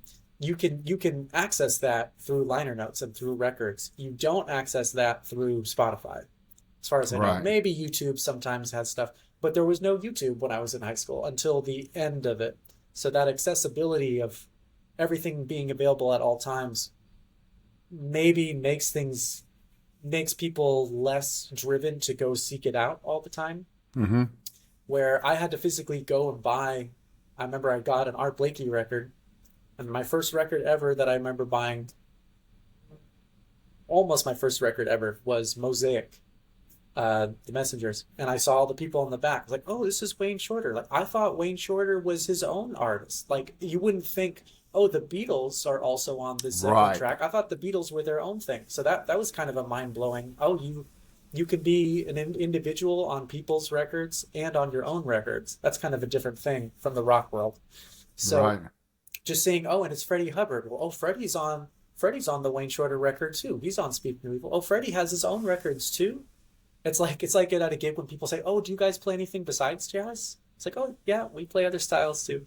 But that link of discovery that you can get by physically having a copy. And again, by physically needing to play it on a turntable or a cassette or a CD, you're going to sit there and engage with it. It's not just on in the background. There's no notifications. I actually brought this with me to show you. I mean, I use this every day. Like my old Sony Walkman. Yep. I got a Hank Mobley record in there right now. And there's no distractions. There's no notifications. Like you sit, you engage with it. I rode 2 or 3 buses each way to high school every day for a few years, and middle school, long walks and 1 or 2 bus rides. And I would just have maybe just one album, maybe a few, but likely just one CD in there on repeat. Just listen to it over and over. Hours, and just like absorbing, even though I had no idea what I was listening to. Dexter Gordon Go was one of the first records. And just like hearing the sound of Billy Higgins and Butch Warren and Sonny Clark all day for hours, not even initially remembering the track names or who wrote it or the date, but like seeing the artwork and hearing a certain sound was really formative and really important. You just don't get that if you're listening to 30 seconds of each song on a random Spotify playlist. And I won't even go down the rabbit hole of the financial right, yeah, which, yeah.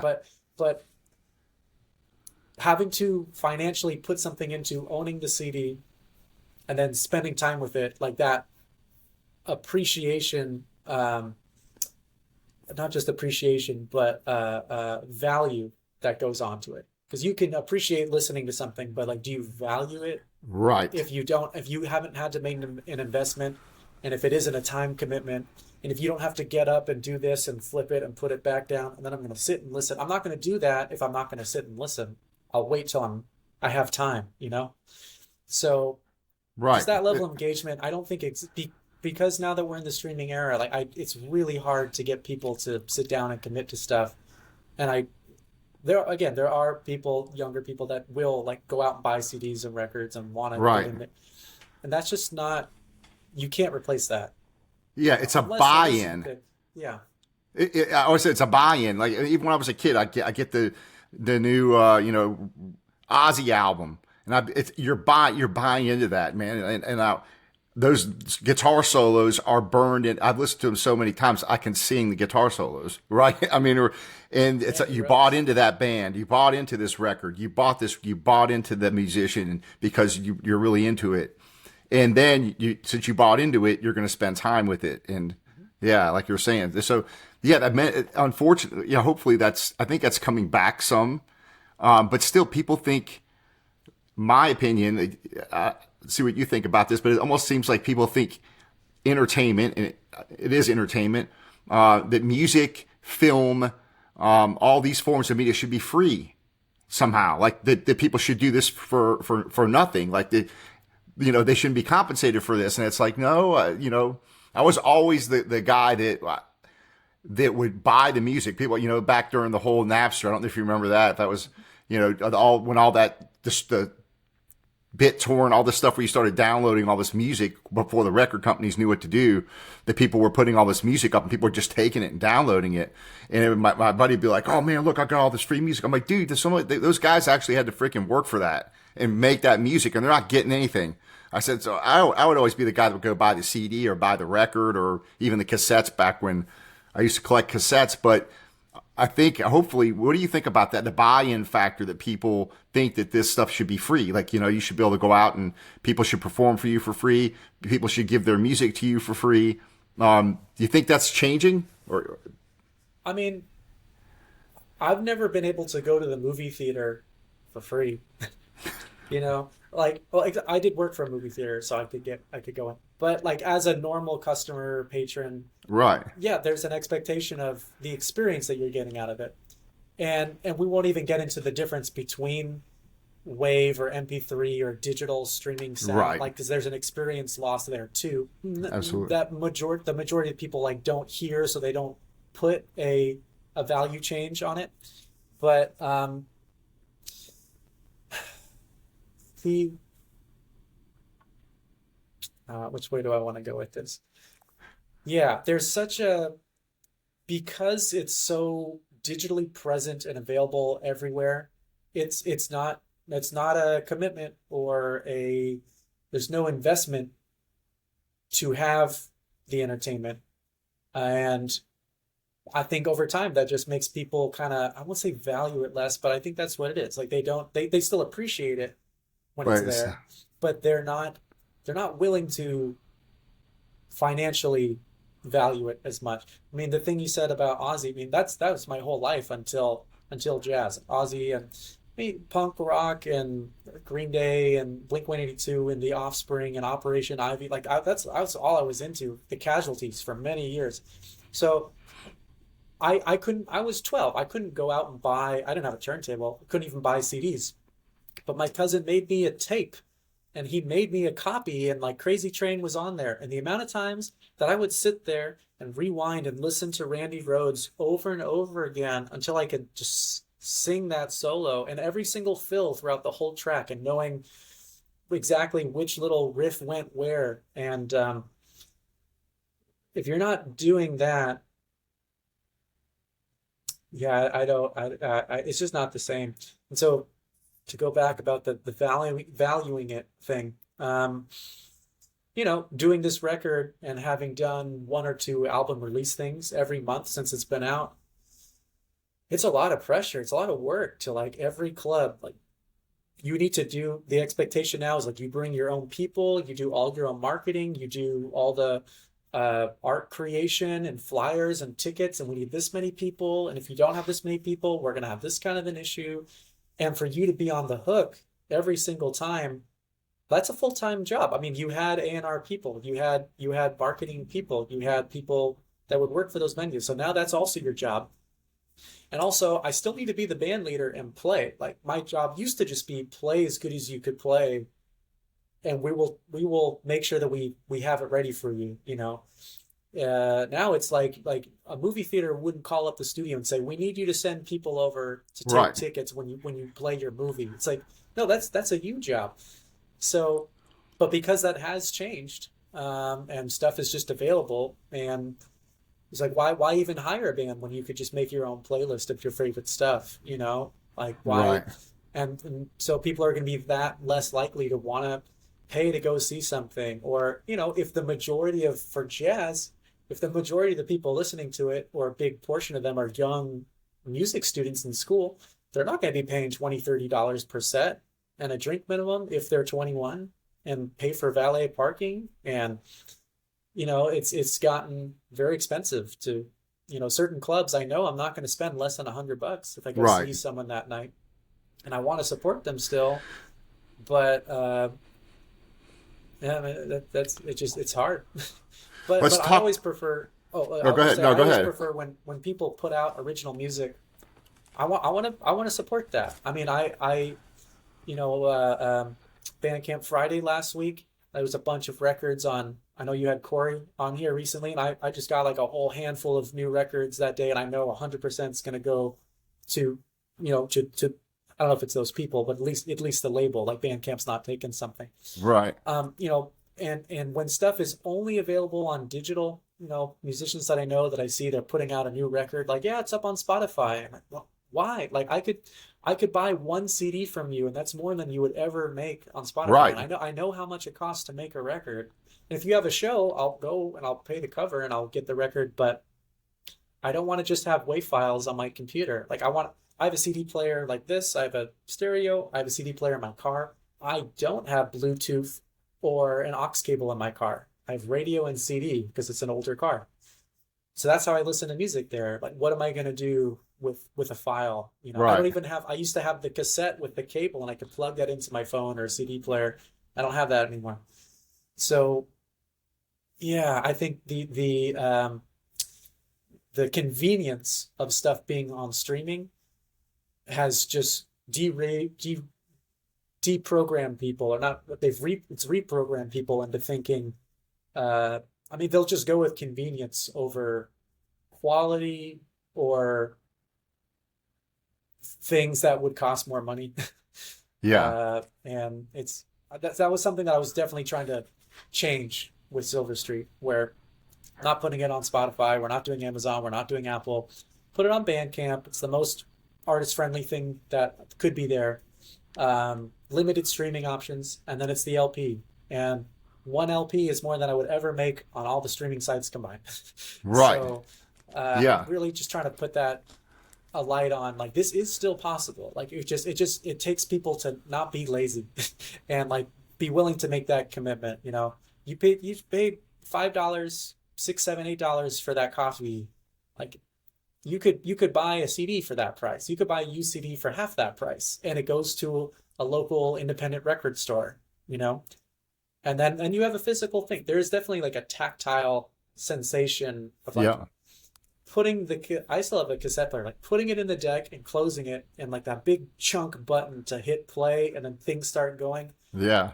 and you feel alive You're a doing little bit. something. You're Yeah. like, like I'm making something happening. Like, there's information particles on that tape, and it's being picked up by the playback head, and it's going through this preamp. I don't get that through streaming, Yeah. and I use the Amazon streaming for, first of all, I already own the albums, or I'm checking out albums that I'm considering buying. That's pretty much what I do with it. So, if I have all my library of all these records that I bought, those are on there. And then, of course, anything that's coming out, I'm like, okay, I can check this out and see if I'm interested in buying it. that was something for Mike at the In Groove, our distributor. He said, like, I need a couple samples from you because if people need to hear, they're not going to blindly buy it, which is fair, which is true. So we had a couple audio samples on his website, and then they could also check it out on Bandcamp. So that's totally fine. Right. But even Bandcamp says, like, their default is like, hey, you've played this a few times already. We're not going to let you play it anymore. You should buy this from them. Right. Yeah, like, exactly. like, exactly. If you like own the copy, and I think that's a big thing too, is literally physically owning a copy of music. Not just that it's available, because again, my internet, as you've seen, is not great. And if it goes out, now you can't access the streaming world. But I've got piles of tapes and CDs and LPs, and I can still play them. And there's a connection there that doesn't exist. It's like you're borrowing stuff all the time. Exactly. Owning a copy. Let's talk about this record.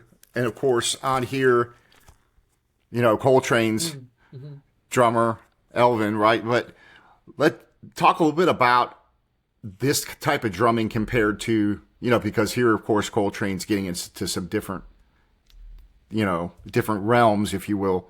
Have you gotten into a lot of this kind of, I guess what you would call maybe an avant-garde type of jazz, and that, of course, his style is completely, he's kind of pretty crazy, if that's the right word. And also, let's talk about that. And then I got another question for you. Sure. And I also didn't want to completely go past your previous thing. Oh, yeah, Paul Motion. With Paul Motion. And just to say there, that particular record, I don't know as well as other Bill records. I've listened to it, but not as like a deep dive as some other ones. But the way that Joe LaBarbera once described Bill's music to me, and as someone who played with Bill, is that at that time, generally speaking, that music was approached like the rhythm section just gives you a carpet or a track, and then you're soloing on top of it. And he said Bill was thinking more of like he was playing solo piano and going wherever he wants to go, and that the bass and drums were tuned into that and were extensions of that. So it wasn't just, I won't say static, but it wasn't even, however hard they might be swinging, it wasn't just the road that he was going down during the solo. It was like they were equally engaged with that.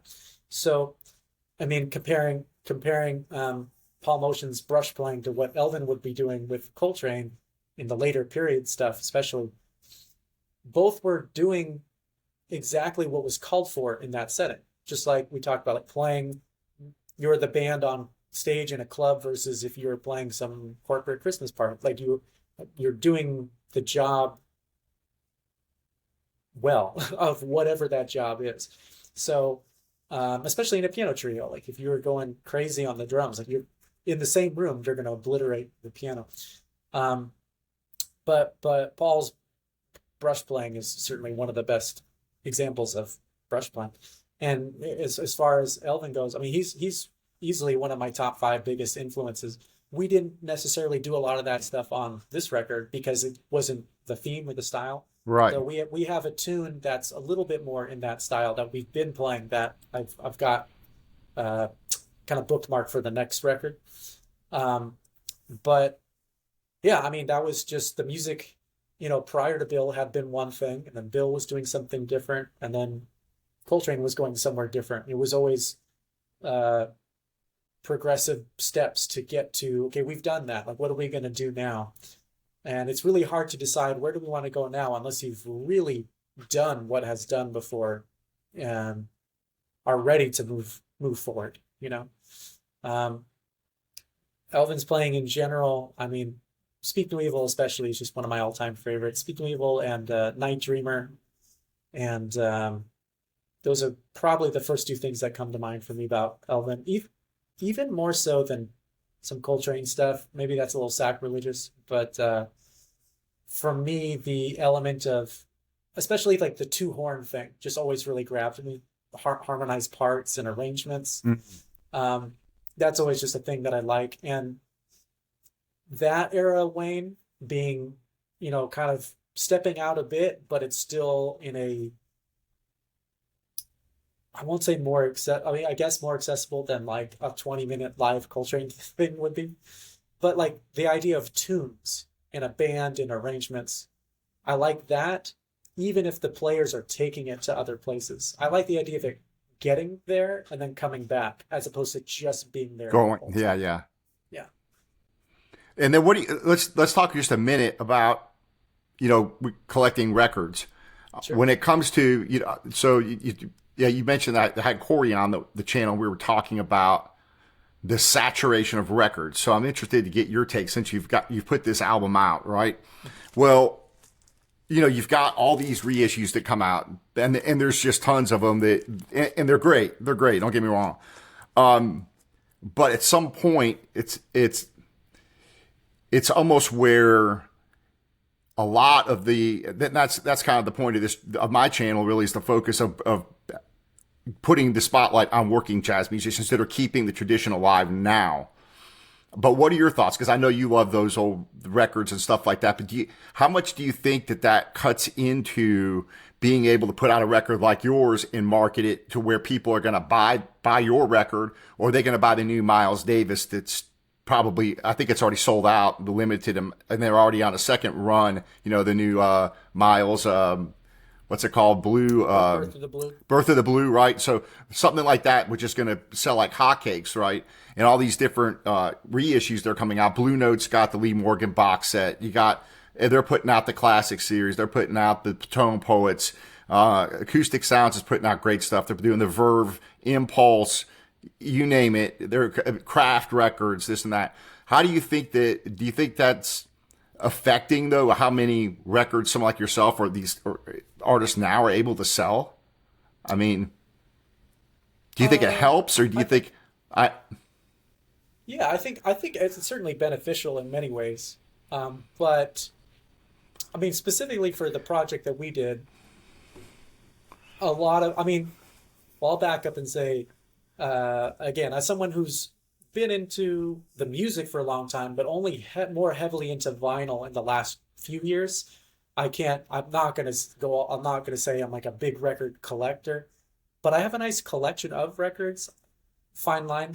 But my understanding is, like, there's no wrong way to eat a Reese's, and there's no wrong reason to be collecting records. So for some people, just like the reissues, and they want it to be really clean and nice and new.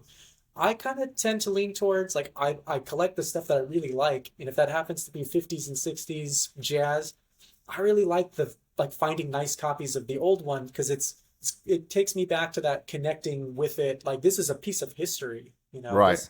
This is a first pressing Blue Note. This is Lexington. This is finite amount out there, even if it's not in great condition. Like, this is history. Where and the Tone Poets and the classic series, I love those too. And they're noticeably, like, there might be some sonic differences, and that's probably going to sound cleaner. Nicer would be subjective. I mostly agree, but compared to the OG stuff. So it depends on, like, what you're looking for there. Because if you are only going for OGs, then the reissue stuff, like, doesn't interest you anyways. Right. And maybe you're interested in newly released stuff of new artists, maybe, but you wouldn't have that reissue stuff splitting the difference. For me personally, I like stuff that's reissued that maybe wasn't issued, or not, sorry, not, I guess not reissued, stuff that hasn't been released before, and it's like a new thing, like the Birth of the Blue. That's cool. I still lean towards the OG stuff, but as far as new artists, current artists putting out new material, I think it was really beneficial for our project, because it was like, I'm trying to just do basically a Tone Poet level packaging production. And I love Blue Note, so I want it to be as similar as I can make it. The artwork and the style, Right. and the sound. And it really came out nice. Yeah. Thank you. So, The like, cover and yeah, like, so, that bottom strip is very Blue Note. Everything else is a little more Atlantic and Riverside. I wanted it to be a little hybrid. yeah. But surely there's a recognizable house style there that I think people that, whether they're into the OGs or they're into reissues, it's, hey, this is all new music by new players, but it's presented in a very familiar way, and it's a nice, like, you could add this on whenever you're getting the other stuff too, and that is a nice selling point there. So Right. I don't think that's a conflict. I mean, if there's also people that think, if I don't know this person or this music at all, I'm just not going to get it, and that's not going to change whether it's a reissue or an old copy. True. Um, but there aren't the majority of people putting stuff out now like aren't doing it on vinyl in general, and if they are, they're probably not doing like RTI and heavy stout and jackets. And I just knew like if I wanted to be taken seriously to this community that goes for certain things, like it needs to be even if like I can't compare my music to Horace Silver's or the musicianship, but bare minimum, this is like packaging it that way is like putting on a suit at the Right. club. Yeah. Like I'm not Sure. gonna put it in like a paper thin thing and just wear shorts and say, yeah, you should buy this. Like it needs to be, I want people to take it seriously. And also for me, just over the last year or so, as I've learned how different pressings can be and the materials involved and like what is Sure. what it takes to make a really great packaging and presentation, then it just became like, also now I just want this because it's cool and I like it. But it needs to be, it needs to be professional. Yeah. So Yeah. I hopefully, yeah, I like to see some of these, the independent companies kind of do more nicer packaging, and I understand that there's, the upfront cost, that you got to come up with to do these. And especially if you've got several artists that want to put out albums and, if you're a record label, now you've got 5 artists, they all want to do records and you got to go, as a record company, I think, a lot of these, they go in with the artist a lot of times, or, different record companies work different ways, but, you might have one record company that like, okay, let's do 500 pressings. You pay for 250. I pay for 250 as long as you take them out, go out and sell them out on out on the bandstand, things like that. But when you look at, and I don't know, how many you made, or hopefully you'll keep these just in continuous print because it's a fantastic record. And I like, everybody likes all the limited edition. There's only numbered so many of these. And for me, that's not too big of a deal for me. I don't, I want to be able to buy the record and listen to it. So if they just do 1,000 of Bill Evans and they're gone like in 3 days and I don't get one, I'm kind of upset about it because it's like people are buying the records, they want to listen to it, not because it's a limited edition. That goes like a whole collector thing. But what's kind of funny to me is a lot of the ones I'll review, like for example, on the Cellar Music Group or some of these other ones, they'll only make 300 or 500 of these records. And that's it. And a lot of times they don't repress them.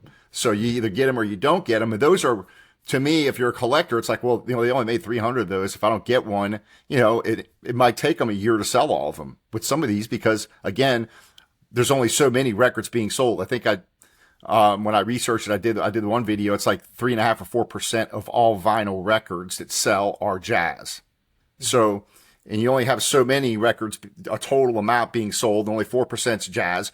Then you got to take all your blue notes and all this other stuff out of that cut, which probably makes up, I don't know, I'm guessing 60, 70% of those record purchases. I'm guessing. And then you've got the 30% left for the guys that are making records now, like yourself, or, these. So I don't know. It's just interesting to think about that I hope that the artists like yourself get more traction and that the newer records sell. Because when I grew up, yeah, we bought the old Led Zeppelin record.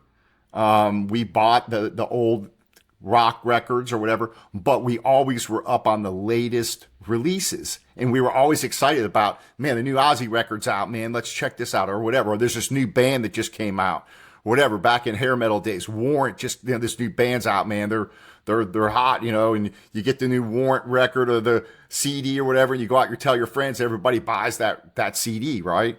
Because of course there's a little bit of marketing behind that. I won't get into all that because rock music had more of a MTV and all that other stuff. But my point is that we were always up on the new artists and the new records that were coming out that were new.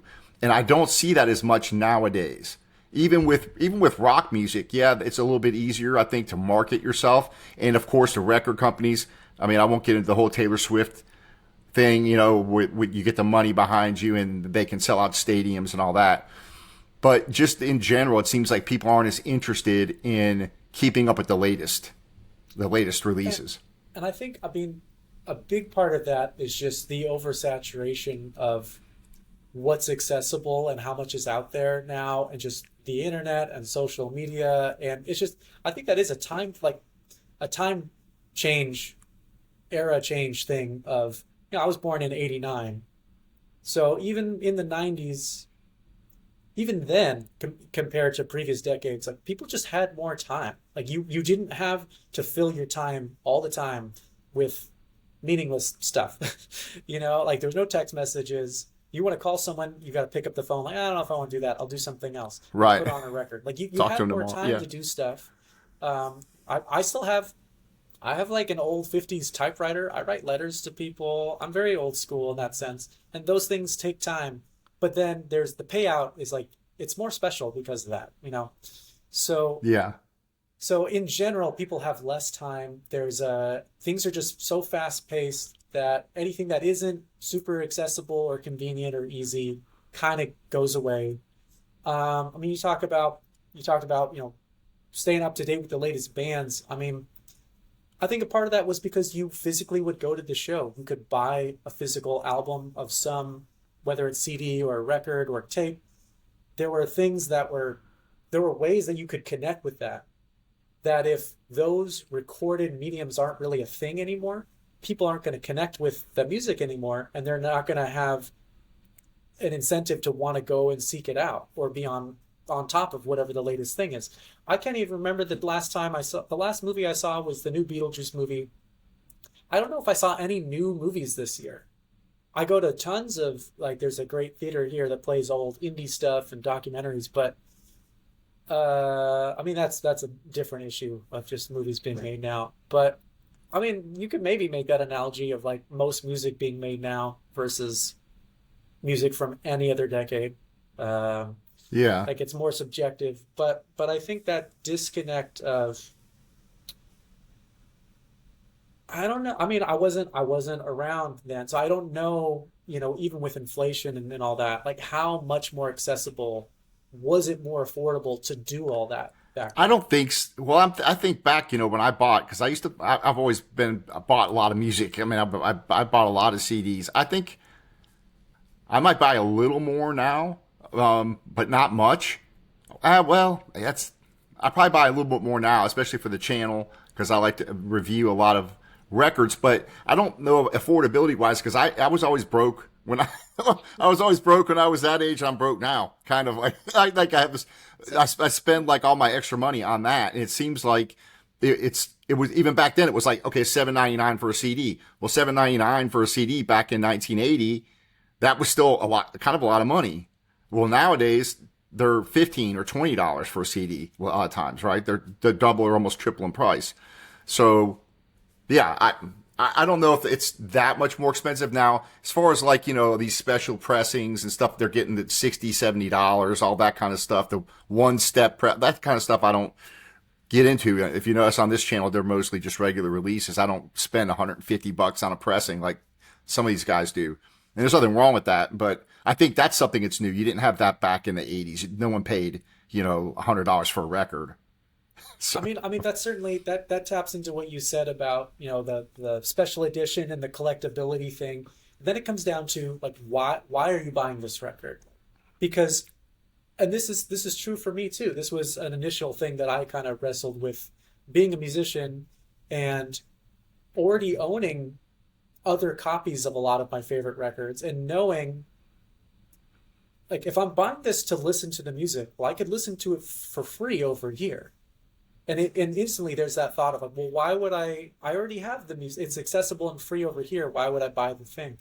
And I obviously there are many reasons to, but I think for most people, especially if they don't feel as connected with the music, or if they don't have a bigger reason than just to listen to it. And if it comes down to, well, if you just want to listen to it, you could just put it online for free. You could just right. stream it for free. So, because they might not have a turntable and a setup and all that. If you're buying it for the collectability, like that is a market that's now just probably the biggest market of, like you said, the Taylor Swift stuff or reissue things, limited edition. There's only so many. You got to get it quick. And that's the collector mindset of I want to have everything that's ever been, or maybe Right. you have your specific threads of things that you go for. And as someone who like if I'm gonna make big purchases like that, like am I gonna buy a seventh copy of that horse record, or Right. like Yeah. I need to get some new heads for the drums, or maybe I'll look at a new cymbal, or maybe I'll just put that towards gas to get to the gig. Like I have other responsibilities and things that, it's a balance. I was going to say should be my focus or my priority, but you know I've splurged a few times on specific records. I narrow it down to, okay, I don't need even Blue Note. I don't need every OG Blue Note ever, but I would like ones if musically they are also my favorite records. Right. So I've done that for a few things. But even now, I've been looking at some of the stuff I have, and it's like I don't have the shelf space, and I don't have the time to listen to everything. And if there's a record that I have that I go, I don't even love this record musically, but it's collectible, and that's maybe partially how I ended up with it. I'm going to get rid of that now. Like I will sell or trade that. I'd rather just have Yeah. a collection of things that I know I'm going to listen to. And I think for most people, especially non-musicians or people that aren't collectors,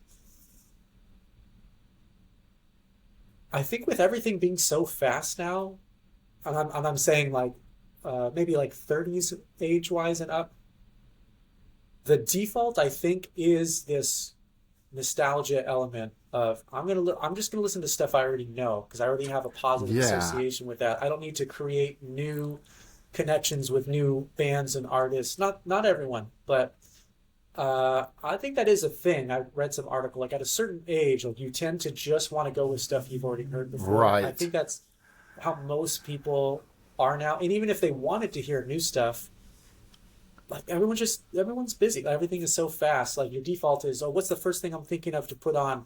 Do I want to give this new artist a chance? Like, let me just put on this Beatles record that I already know. Let me put this other thing on. And if that stuff is streaming for free, even more convenient. I don't have to be challenged. I don't have to invest time or energy into something with the possibility of me not even liking it. Right. Um, and in a jazz sense, similarly, you could say, well, the best selling jazz is going to be straight ahead hard bop stuff. That's just what it is, there are certainly many other great styles besides that, and I like Sure. other styles.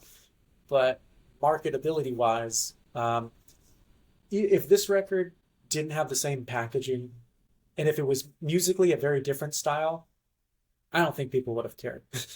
I'm not saying it's like a international sensation or anything, but it would certainly like I wouldn't have picked up a distribution deal.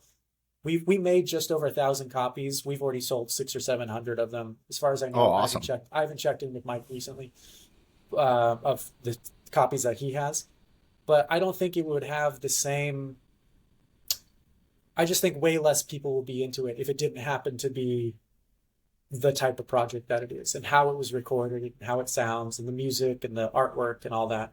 It's definitely a big part It of it. definitely helps. Yeah. And for me, so what to me, part of the fun of this channel is people come on and recommend stuff to me, which is great. I think I learned about yours on a live stream when I was talking about new releases, and someone came on and said, "Oh, you should check this record out," and they just recommended it to me. Actually, I was doing celebrating 1,700 subscribers, and I was like, "You guys pick the records you want me to review," and then yours was one of them.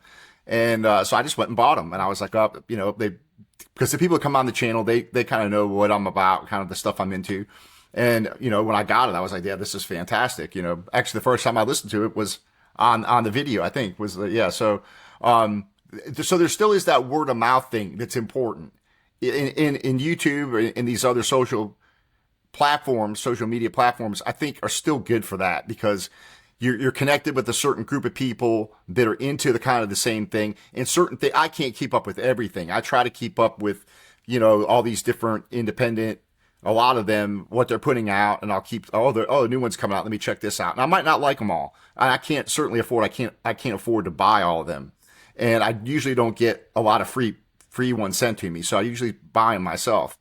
But that word of mouth thing, I think, is still important. So, I think it just happens different now than what it happened back in the day when you were hanging out at the apartment pool and with your friends, and you had a lot of people, and everybody talked about the latest record. Now it's on the phone, which we can say that's you can reach more people that way. That's one thing, but anyway, I just want to And I, point that out. There's still I a mean, and I just wanted to mention also. I mean, I've been turned on to a lot of music from your page as well.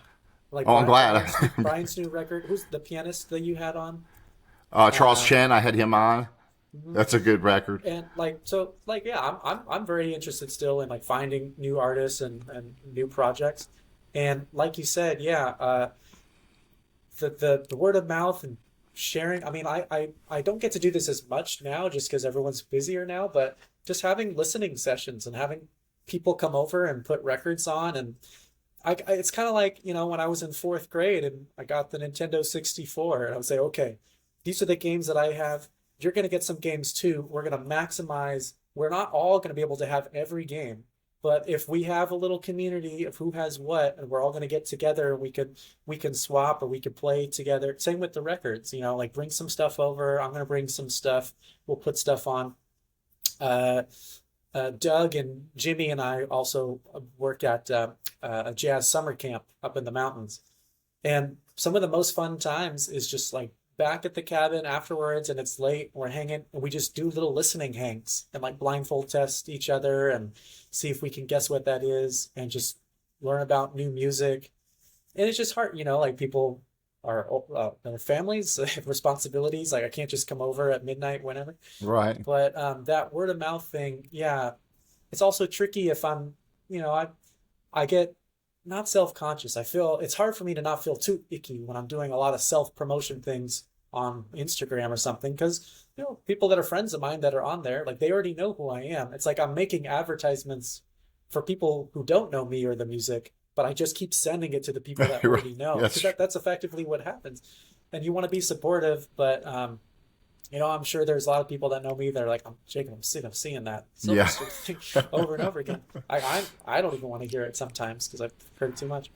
But you kind of that's just where most people are now. So people aren't going to do like uh by mail catalog anymore. They're not gonna, I'll go on through the phone. I could see like, oh, these are like the new toe points that are coming out, or this is Right.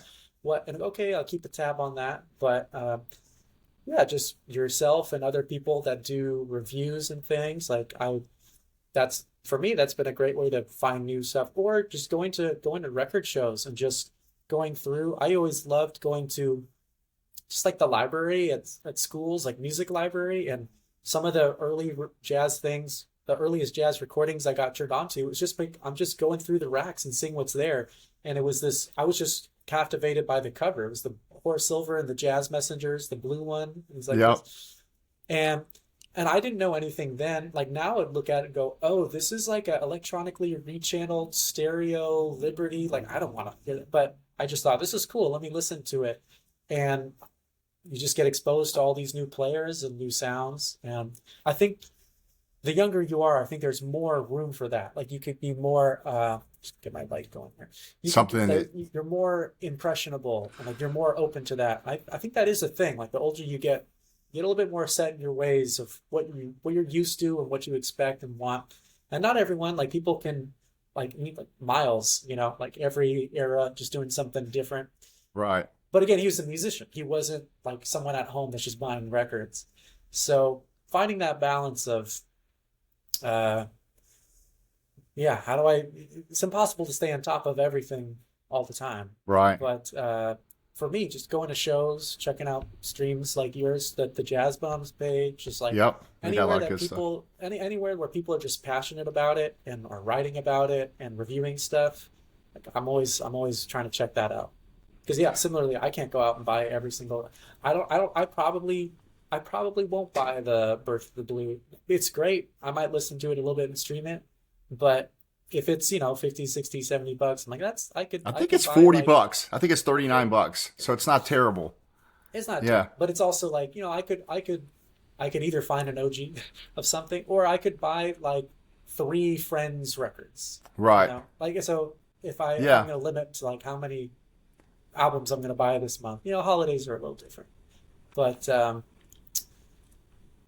Yeah, I don't know. I think that's just, I think we're at a point where, especially jazz, if an average consumer doesn't feel connected to the music, whether it's jazz or any style really, like if there isn't also a social function attached to the music, why would, like, you had stereos and records, not just for home use, but like you had that if you're having a party and people are hanging out, and if it's a Right. music that you don't associate with social function anymore, why would you invest time and energy and money on getting equipment and physical music copies of that if you don't have a purpose for it? Mhm. Right. So, Let's go to another record because this is one of the sure. records that the cover caught my attention. Of course, you've already talked about Oh yeah. Blakey, but this is one of the ones never heard this, and when I saw this cover, I was like, "This looks like a serious." This is probably one of my favorite Blakey records. So Hmm. For this sure. is, I mean, it's just blazing. I mean, the Egyptian and Sortie, those this whole first listen to this first side is unbelievable.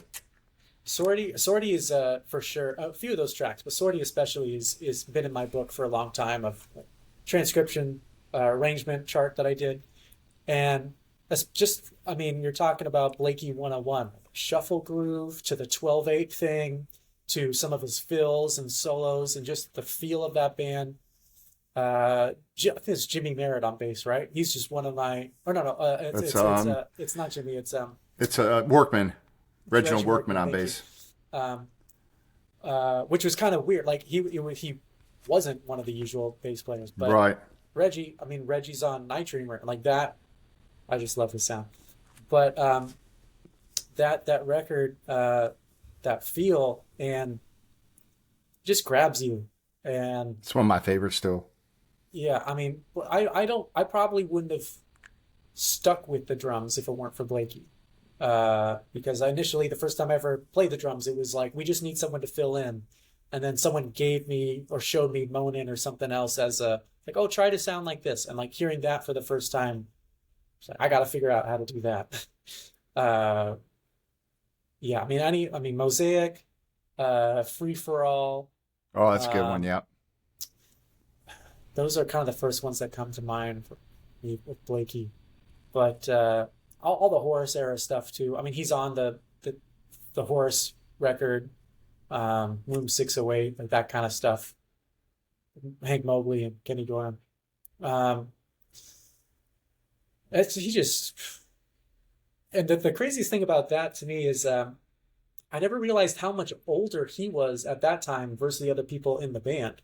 He said Blakey was like with Fletcher Henderson. Like he knew Chick Webb. Like he was kind of from that era. Yeah. I think he was already in his 40s when they did Monin, which was the early side of, so he's easily 10 to 20 years older than everyone else on those other sessions. And being the band leader and having that experience and putting his own feel and sound to it, but being open to like, oh, these young minds. Like, can you imagine someone who's played with Fletcher Henderson and big bands and Billy Eckstine and swing era music, and then like being put in a band with Wayne Shorter and just Right. bringing in like his tune, like, but Blake, he said, this is great, let's do it, but I'm still going to put my thing to it. Yeah. That's a pretty All open the thing people to that came say. through his band is incredible. Hmm. And then, and similarly, like they came in, had that apprenticeship, and really went to the experienced elders and players, and then went off and did their thing. Which, as you said before, I don't think people care to do that so much now. They just want to go right to doing their own thing. Right. Um, You gotta have the but roots. Yeah. no, like nobody who ever went in or out of the messengers came out of it and didn't achieve something afterwards. Yeah. Yeah. You're right. What about this guy, Bernard Purdy, Purdy, one of the who's coolest tracks. not really Yeah, jazz, but he could play jazz, but look at all the rock records he played on and rhythm and blues stuff. there's a song, one of my favorite. I think it's Purdy on the Platters, and there's a song called "With This Ring," and it's just, oh man, like the Purdy shuffle feel, and again, coming from the same era of like there, that's the same, roughly the same type of equipment that Blakey or Tony or Max would be using. It's like the same. shells and configuration and tuning and the cymbals, but and so to me, it still has that like organic sound to it. And they're probably all recording in the same room. It depends exactly on that era, but Right. But they're coming yeah. from an ability to record all together and play together without needing to separate stuff. I think that makes a big difference. Yeah. What about Jack DeJohnette? This is a great Bill Evans one. Have you seen this Oh one? yeah. Hmm. Hmm. He's definitely he's a guy that can kind of get out there, right? He's a kind of Yeah, and same with Jack. I mean, being a little bit younger, but I mean at that time, but coming from that era of again like knowing how to organically, naturally get the sound out of the instrument without it being studio manipulated, and then being able to do something else from that. It's just like having that background and training. Early Jack, like is it Vertigo, Jackie McLean record I'm thinking of. Um, just that era, and then some of my favorite stuff of Jack is him with the Charles Lloyd group, oh yeah. the Forest Flower. Just the way that they'll do original stuff, and then the way that they'll approach East of the Sun, West of the Moon, but just take it out. Or even a little bit later, some ECM stuff. Jack DeJohnette on Heyoki on the Kenny Wheeler album New High. I mean that whole record. I don't have that one. That's one that's been on my wish list for a while. I never get around to getting it. I think that's my favorite Keith and Jack playing is that record. Just even if I mean they play the song for 6 minutes and then it's like 10 to 20 minutes of free playing, which is great, but the I don't know if you can like do the free thing if you don't know how to do the other thing first. Because it's Right. like you're taking all the same elements and you're messing with it and changing it. You're taking all the same tools, but you just need those tools and the skill set to be able to do something with it. Right. So players coming from that era, like they knew how to do all that, and then they could go do something different. But yeah, Jack is. I've only seen him play once, and it was at the Hollywood Bowl, so it wasn't the same as like Oh, intimate that's club cool setting. though. Yeah. But I mean, he's on my list for sure. Yeah. I got another one. I got a few here. This is a really cool record, this Shelly Man.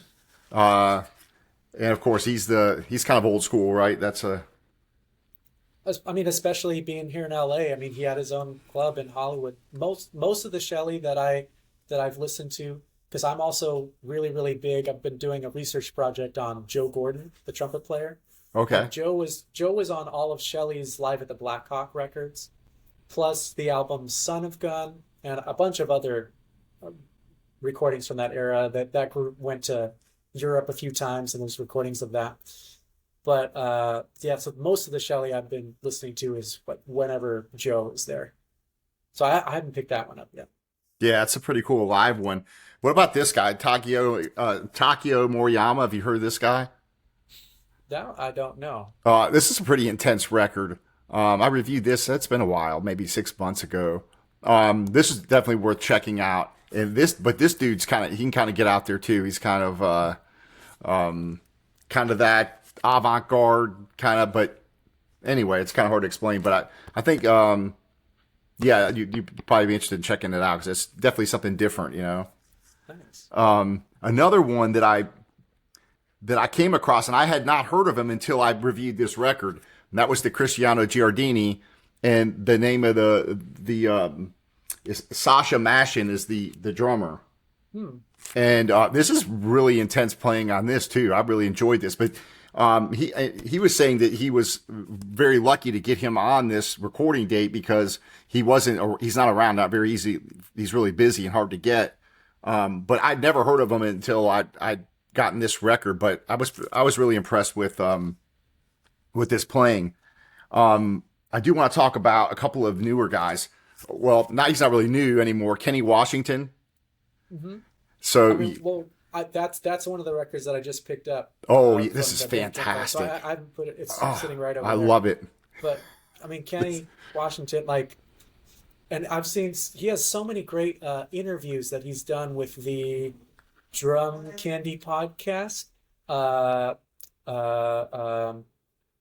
no relation, Thomas Wendt, another drummer out of Pittsburgh, and he's interviewed him a few times. And you talk about, sorry, there's a big truck going by. Everything I said before about he was going to the sources, he was going to the greats. So he was playing with Milt Jackson, and getting direct insights and information from them. And I mean, many, many other great players. But the level of how informed his playing is from the direct sources of the people that created the music. The further down we go generations wise, and the more that becomes second, third, fourth hand or no connection, of course it's not going to sound or feel the same. But yeah, he's on hundreds of records. Yeah, it's insane. That's a great live. That to me, that's probably I'm gonna do BellisarioSonic Jazz Awards this year and that is probably for a live record. That's probably my favorite live record for this year. I think it's that thing just smokes. I mean, the guys on there just it's amazing. Anyway, what about Kendrick Scott? I don't know if you've heard this album. This is a new one, trio record by Rasmus Sorensen, but of course Kendrick Scott is a Blue Note artist. At least I think he's still a Blue Note artist. I don't know that one. I saw him play. I met him once at the Blue Whale in LA, and it was when he was doing Conviction. I remember he had I think it was Mike Marino was there. I think it was Tim Ellis. And so it was like slightly different. I think it was slightly different than the album. But to this day, I think that concert was probably one of the most, not just like a good concert, but I don't think since then I've seen a band so like engaged with each other and tuned in, and not even needing to like look at each other all the time, but it was so just interplay connected, and there was a physical energy that like came out of it. And I remember chatting with him a little bit. I said something like, it sounded dumb when I said it. I was like, yeah, there was something like I just physically can't like be still when you guys are playing. Like I'm not like getting up and dancing like it's like Motown, but just makes you. There's something like just the level of like the intensity of the groove and the feel that's happening during that band playing in that room was like, it was just captivating. Like I was like, wow, like there's it's like you're seeing like sparks or something come out of the band. And he said, thank you. And I got the record and like the little wristband and everything. And so that was like a very impressionable, like formative just experience of like how, when everybody's really on that level musically and that dedicated, passionate, like willing to go in that much, and and they look nice, like no one was wearing shorts, like that professionalism level and commitment, and when everyone's willing to do it and it's a well-rehearsed, polished thing, like it's just like a power explosion thing happening. And to this day, that was probably one of like the heaviest concerts that I've seen. They seem to be very intense. I've only seen them just on those YouTube videos where they're in the studio even playing, or some of the live, and it just seems like it's intense, and that's I guess it's the best way to describe it. Very intense and engaging, Even if it was like at a very soft volume, like the dynamics. Even if it was quiet. At one point, he flipped. This is the first time I saw someone do this. A lot of people do it now. He would flip the snare upside down, and he would play with the sticks across the wires, and just cool, awesome stuff. And even at a really soft volume, it's intense. Yeah, that's amazing. Got a couple more for you. I didn't know that much about this guy, Mike Clark. Mike Clark. I didn't know a whole lot about him until I ran across this album. I'd seen his name, I think, with Herbie Hancock, but I was not into a whole lot of that Herbie Hancock, that kind of stuff. So I really wasn't that familiar. But this album here is pretty smoking. I mean, this is really good. Anyways, I didn't know if you would listen to a lot of his stuff or not. I was kind of curious. I did, yeah. I mean, I met him once or twice. I took a lesson with him. I also like first knew of him through Thrust and that era, Headhunters, not the debut, but the other records. But his whole background, and we're kind of from the same area. I think it's Bay Area, and so I met him up there, and his thing, just like the Oakland and like the Bay Area funk kind of scene. But before that, he was listening to like all the swing stuff. He really similar, like he came out of the swing era and the small group jazz playing and organ bands and Jimmy Smith and Max and Philly Joe to uh, Elvin and Tony. He did a clinic at one of my favorite drum shops. Also, I'm wearing a Pro Drum shirt down here in LA, but up in the Bay Area in San Rafael, Rob has a drummers tradition, and that's where they put a clinic together. Mike and Michael Barzamonto, and the whole thing I filmed with their permission. I worked with them, and that whole thing is up there. All the stories and all of. If you want to learn more about both Mikes, it's all up there. But just that, like coming out of playing the swing thing and then applying that to a funk setting, him and Garibaldi, like a lot of people were doing that with, different flavors and different sounds. But that's like my favorite funk stuff. Like if we're getting out of the swing stuff, because it has that, you're taking Tony and Elvin things and what would be triplets, you're stretching out as 16ths grouped in three, or, it's a lot of the same vocabulary with that other feel applied to it. So yeah, he's one of my favorites for sure. Yeah, and this record here has you could still hear the funk kind of stuff, but it's in more of a jazz setting, so it's more but it's got some grooving stuff in it, but it's of course more jazz oriented than some of the other things. Two more to go. Real quick, let me I could like turn a light or two on here. Okay, it's getting kind of dark. Give me 1 second. Sure. It's not.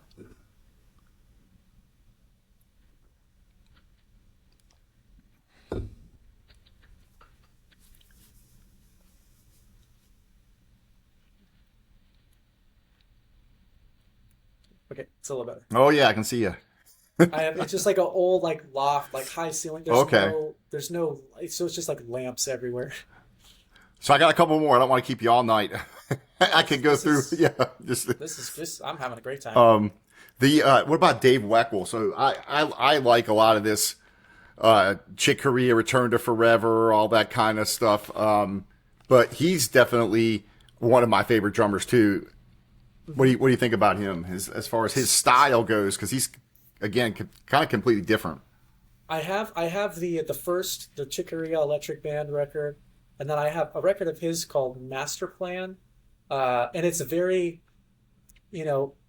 for me, for having lived or not lived, but didn't just really absorbing 50s, 60s hard bop or pop rock music from that era, like to have that sound in my head, and then to hear like 80s fusion rock drum sounds, it's such a striking difference that I think, especially when I was younger, my first thought is like, oh, that is so not the thing that I'm trying to dial into.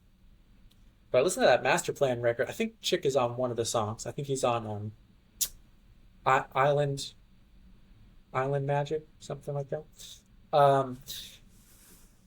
That's like a whole nother just like technical execution world that is always, to me, that's always been the thing that I look to, like, I need to work on that stuff. Like if I was thrown into that position, like I would not be able to. I mean, he's it's, you listen to this and I'm like, what I'm not even a drummer, but I'm like, what this guy's doing is like crazy. Yeah. So I don't know a ton of that stuff. I'm working on getting into that stuff now. I think for the longest time, anything 70s and 80s production sound, just I had an initial reaction like, oh, I don't know. Right. like just if I hear like guitars in a jazz setting with like chorus, like Right. But like there's so much great music out there to if I'm getting better at looking past like the production value of what it was at the time, because it was very commercial. It was supposed to be right. I won't say like shellacky, but there's just a certain sound there that again, just compared to like listening to Max Roach with a single overhead mic, like I wasn't accustomed to like hearing that production level. Right. To me, I enjoy the live stuff better for that kind of music. That Chick Corea, Return to Forever. I don't enjoy the studio recordings nearly as much as I do like that live record.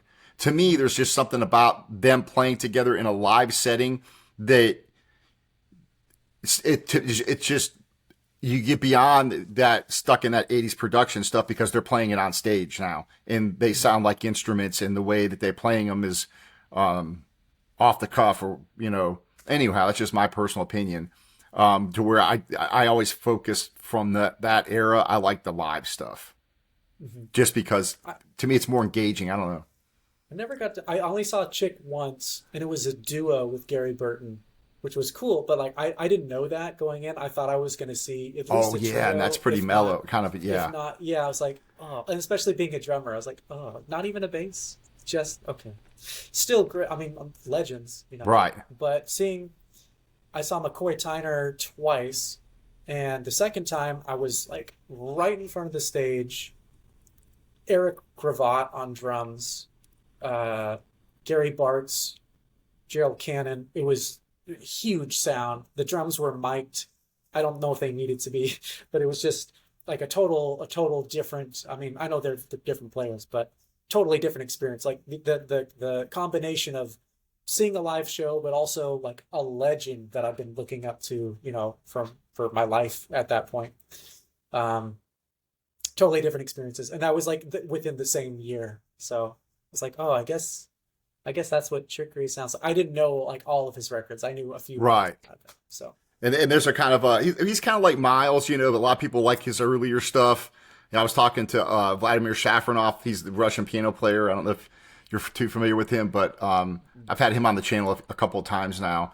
But he talks about the early Chick Corea stuff he really likes, and he didn't like as much of the later stuff or whatever. But at that time, the Chick Corea music that I knew was like the Blue Mitchell albums that he was on, or Bobby Hutcherson's Total Eclipse. Like I knew him from that stuff. I had just heard of some of the Electric Band, and the Return to Forever that I knew wasn't even the Airto Spain stuff. It was like Hymn of the Seventh Galaxy. So it's just like a totally, just drastically different world. And the Leprechaun. Yeah. That kind of stuff. Like that's what I was like, that's the same person? Yeah. They vastly different. And for like Return to Forever, for me, like my favorite is the live, that newer live one from, what is it, from Montreux? What is the, anyway, it came out maybe, it's probably been 15 years ago, 20 years ago already. It's a new, but, the live stuff for that Return to Forever, it's got Al Di Meola on guitar. That version is just fantastic. It's just, I have it on, it's actually on Blu-ray, available on Blu-ray. So if you ever see that one, that's well worth getting to watch that. Like the concert video is fantastic. I love concert videos too. So, last but not least, probably my favorite drummer, now that's playing kind of progressive rock, jazz kind of thing, Simon Phillips. Of course, who's been around forever. But have you heard this album here? This I don't know. Protocol 5. So he's got 5 different albums, and he changes different people on different records. But this is kind of like a jazz, progressive rock. I guess it would be in kind of that similar Return to Forever kind of feel to it. It's got that edgy rock feel to it, but it does have jazz elements, and it has a lot of complex time signatures and stops and all kinds of that kind of stuff, which that kind of stuff blows me away. But what do you think about that? It's one thing that's always intrigued me. So is the time signatures, where I can't remember who it was I was watching. I can't remember who it was. Anyways, he was a famous drummer. And he was saying if I had to stop and really think about it, I probably wouldn't be able to keep time, to something about, that that it's in a certain time signature, but you kind of have to feel it. And if you analyze it too much, you're going to fall out of the whatever. Can you talk a little bit about that? Yeah. And I don't know if it just happened or if it's about to. I think Simon's doing a few nights at Catalina's here in LA. Oh man, I'd love to see that. Yeah. Yeah, I mean, there was definitely a time, especially in college, when uh, being a drummer, especially thinking like, oh, like there's so much odd meter is the thing now. And in a sense, I mean, for the longest time, think like you said about Coltrane pushing it. Okay, he's harmonically pushing new things, and then rhythmically, even in the fusion era, they were going with different grooves and different styles. And I think at a certain point, people were really pushing for odd meter and getting away from just 4/4 or three, whether it's swing or funk or whatever. I think the my understanding of what Mike Clark was saying about that era was, okay, it's in four, but we're trying to make it sound like not four, as opposed to now we're not in four, but we're trying to make it sound like it's a groove of some kind, or it's just totally out. And I had written some stuff, when I was getting into that were super like every other measure is a new time signature. And I look back at it now, I think there's a video or something. I have a tune called Space Whales, about whales in space. And yeah, it was just like a very unnecessarily kind of heady thing that, if there isn't a groove element there, and if there isn't a melody that people can sing, and if there isn't something for people to really grab onto without having to be really high level musicians themselves, will I expect anyone to like this? On the Silver Street record, the closest thing that I think that I have that comes to that is the New Groove tune, where it's at times it's like a few bars of four and then a few bars of three, but the groove is consistently steady through it, and it's very singable, and it's got a vibe to it. That was one of like the last things that I wanted to do as a drummer putting out a record, is to show how many meters I can play in. I don't know. To me, again, it's subjective, but to me, I just like the idea of like a groove and a pulse and something that feels just the feel. And Right.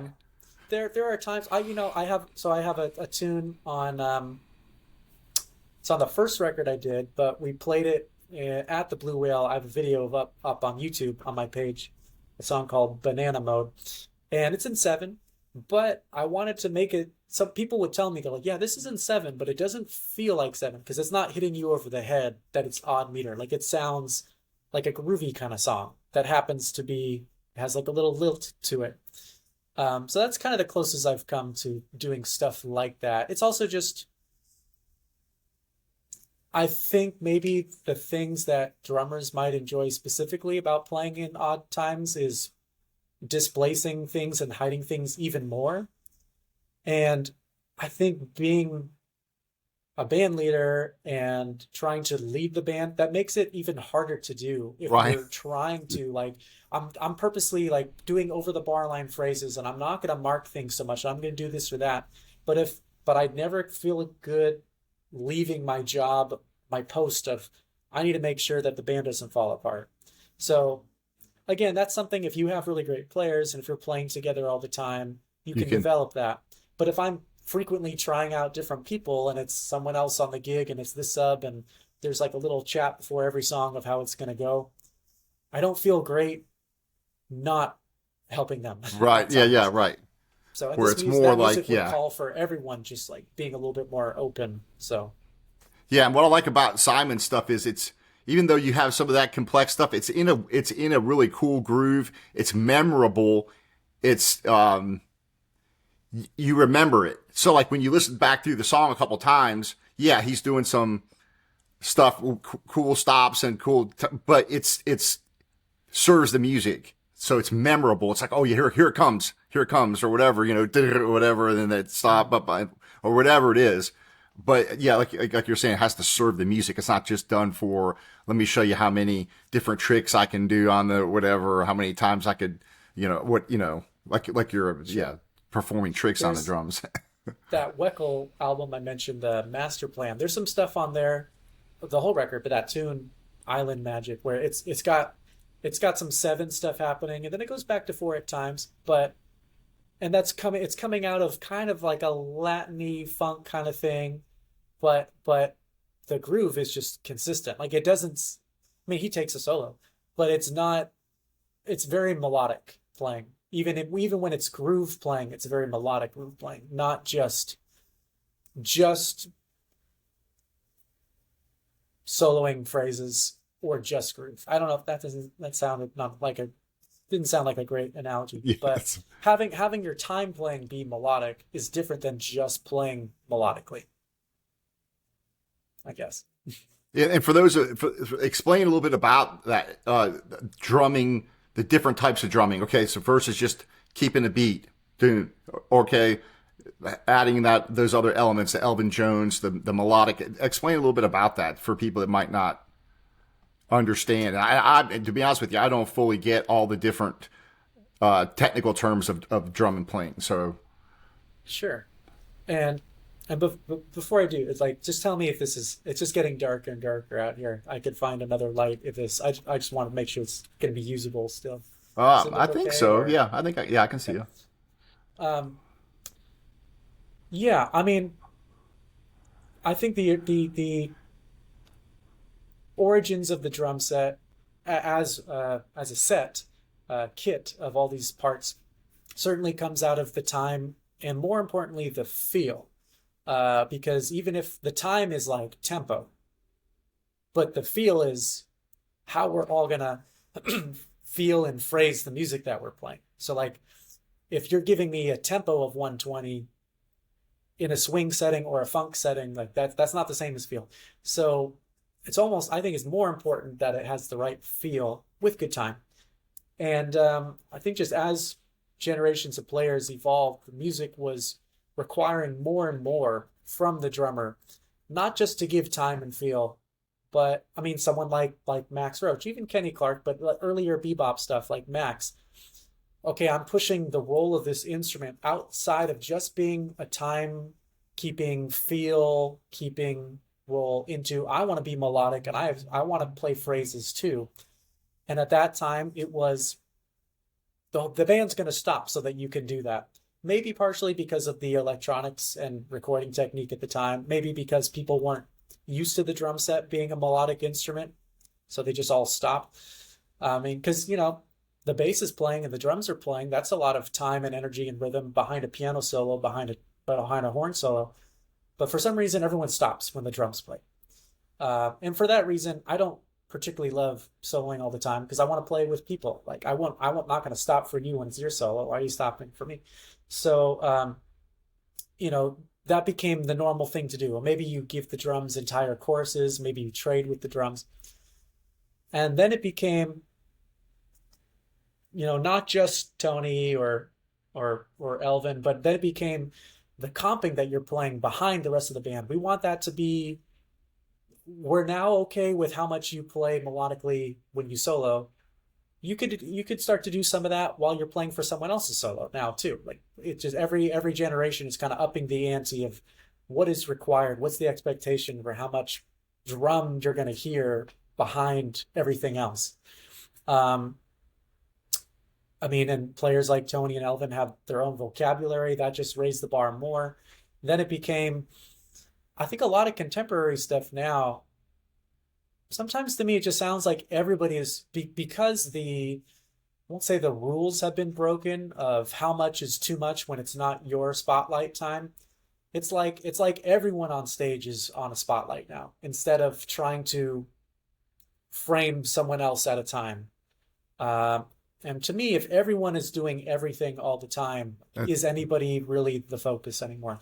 I think the level of which you balance that for any given player is what makes like that drummer, that's what so-and-so sounds like. And this is how much so-and-so plays. And, you can get some identity out of that as well.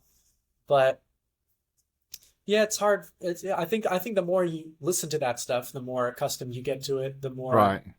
you're okay with it, and the more you want from, if you're a horn player, like maybe you want a drummer to be really active behind you. If you're playing brushes in a more of a ballad or like a softer setting, maybe you don't want so much. So it's kind of case by case, but I certainly think every generation, the expectation is that everybody's contributing more at all times, Right. not just when it's their time to play.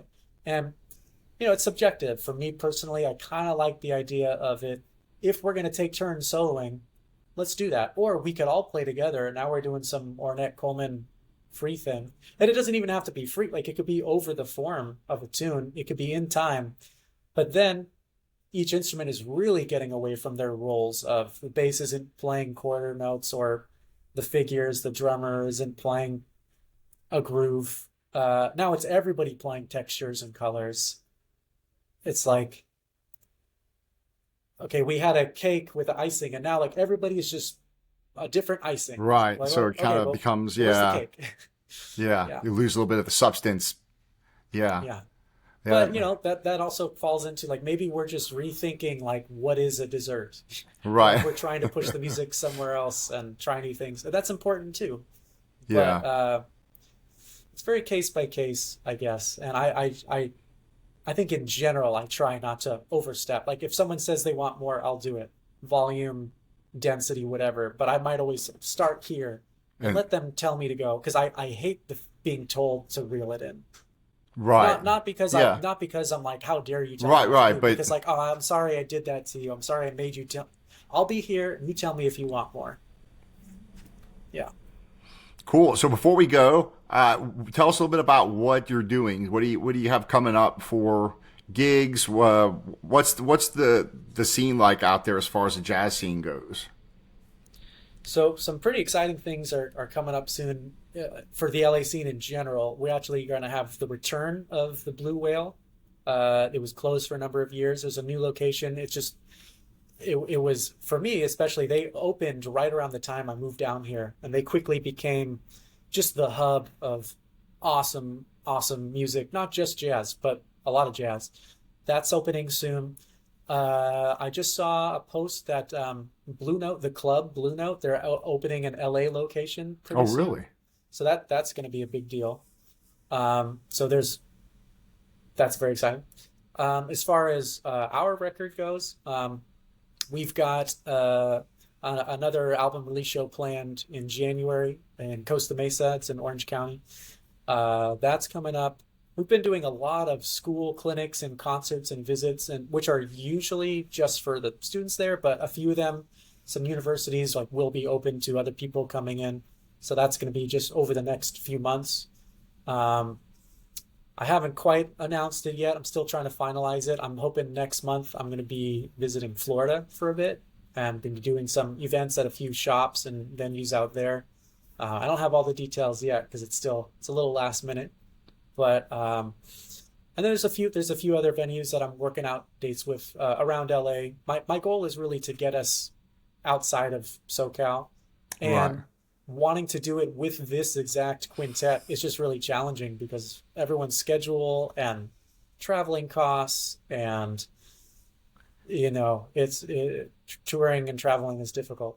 But is it So possible anymore to say, okay, look, I'm booking a gig and we're gonna get in a van, we're driving and we're gonna go from city to city across. I mean, is that possible? Can you go to like from LA to Phoenix, over into Texas, go to San Antonio, go here, go all, and go down to Florida, come up? I mean, is that doable anymore?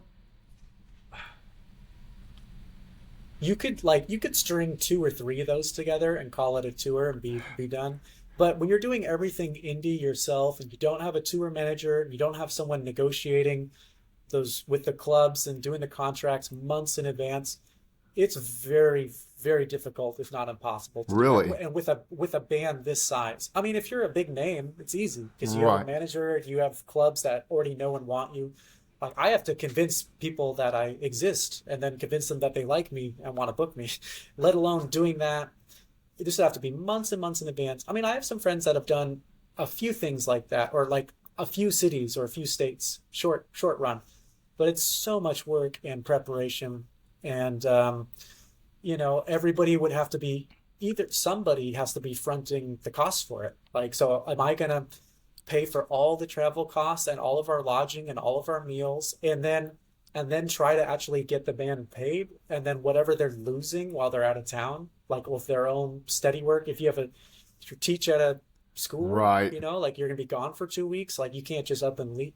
So there's a lot of it's difficult. And then for me, even with Florida, trying to say, okay, well, I'll go out there and I'm going to try to piece a band together.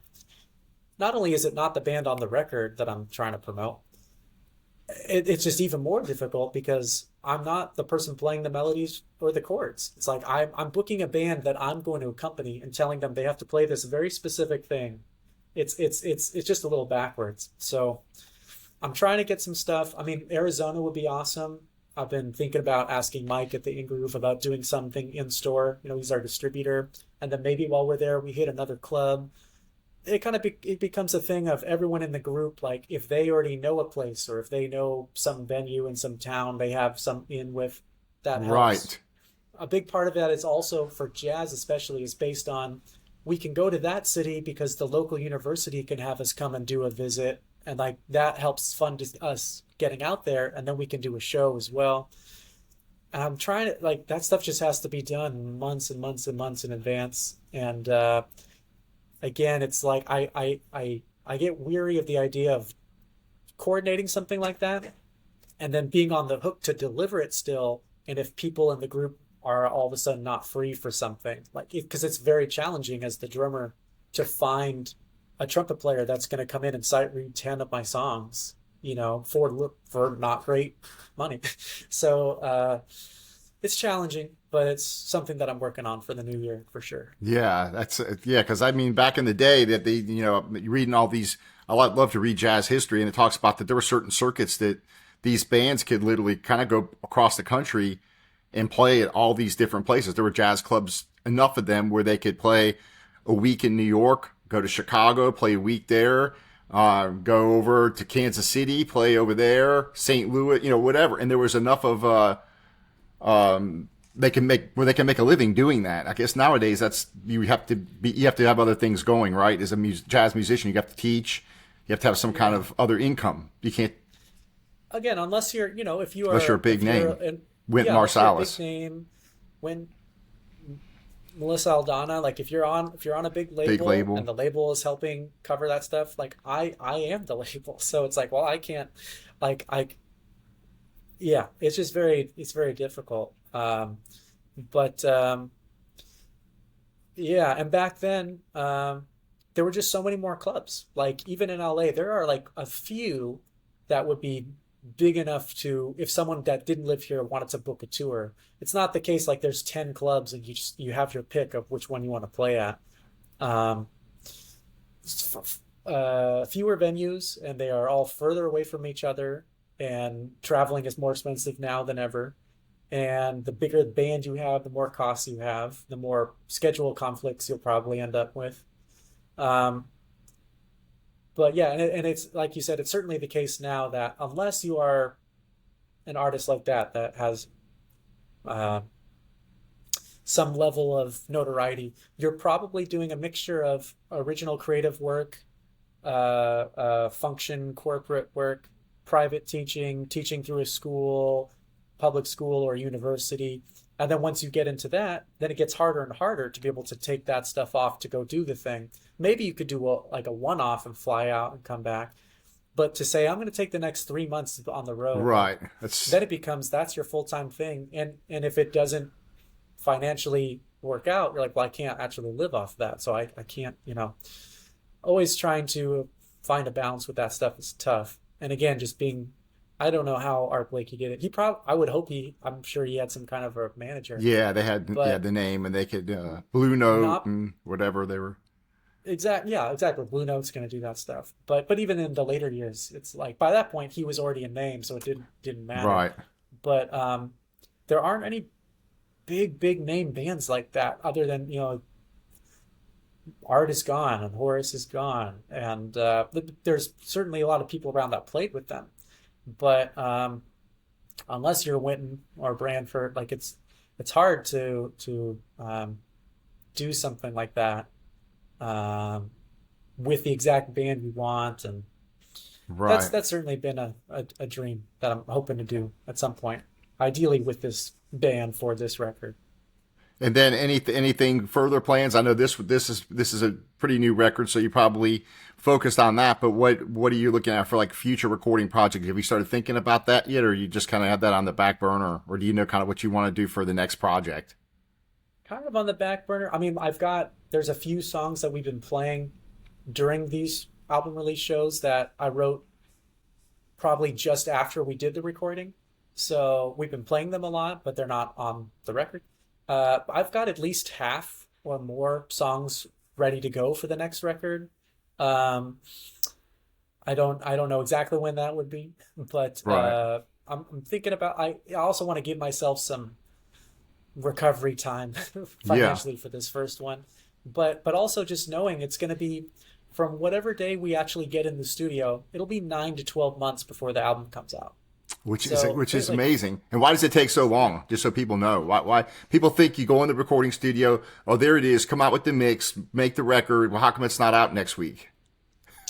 it depends on how you do the recording. Like Corey just did the next Coherent record with Kevin Gray, and I think that's gonna like that something like that will take less time because Kevin is the studio, he is the label, he is the recording engineer, he is the mastering engineer. It's very streamlined, kind of like Rudy at Blue Note. Um, and if you're recording direct to tape, there's not much you can change afterward. Like it's printed and this is what it is. Okay, it's ready to go. Let's master it. So digital recording, more mics, more problems. You can take a long, you could be very extensive time wise to get into that stuff and mixing just right and mastering. But something like maybe you're waiting until the session's done to pick what tunes you're going to use. Then you have to decide on an order of the songs to make the master. And you certainly can't make the artwork with the track listing until you know that. So things have to happen sequentially. So the music, and the music's totally separate from that, but it has to be done first. Photography, artwork. I had a very specific vision of how I wanted it to look and who I wanted to use for that. And we did the whole thing. Again, we probably booked the studio in October or November. We recorded in February, and then it was October before it was physically ready. And Yeah. that's still like ahead of schedule for most things. But I had to be really persistent and active and making sure everything happened as soon as it possibly could. If the way that we did it with Stoughton, they make the jackets, but they don't make center labels. And they don't make the hype stickers. So these are all separate companies that I have Mm. to coordinate. And it's either me or an art graphic design person that I'm working with to make the actual prints or the file. And then that gets sent to them. And then they have their own queue waiting list of like, okay, we can't get to your project until these are done. Okay, now we finished or we're starting your project. It'll take a month or two. Then they have to ship that up to RTI, and RTI won't press anything until they have your labels, your jackets, your stickers, all the materials. So it doesn't matter how available RTI is, all these other companies have to have finished their stuff and sent it up. So again, the hype stickers, the center labels, the jackets, and I wanted to really hands-on go and visit these places and look at the test printings and make sure they're exactly what I want, double check everything. That takes extra time too. And that's just going to RTI. These are in LA. I don't know if people outside of this area realize these are all local companies. Kevin, RTI, Stoughton, where if you live in other states, like you can't just go visit. Like then they have to mail you a test pressing, Right.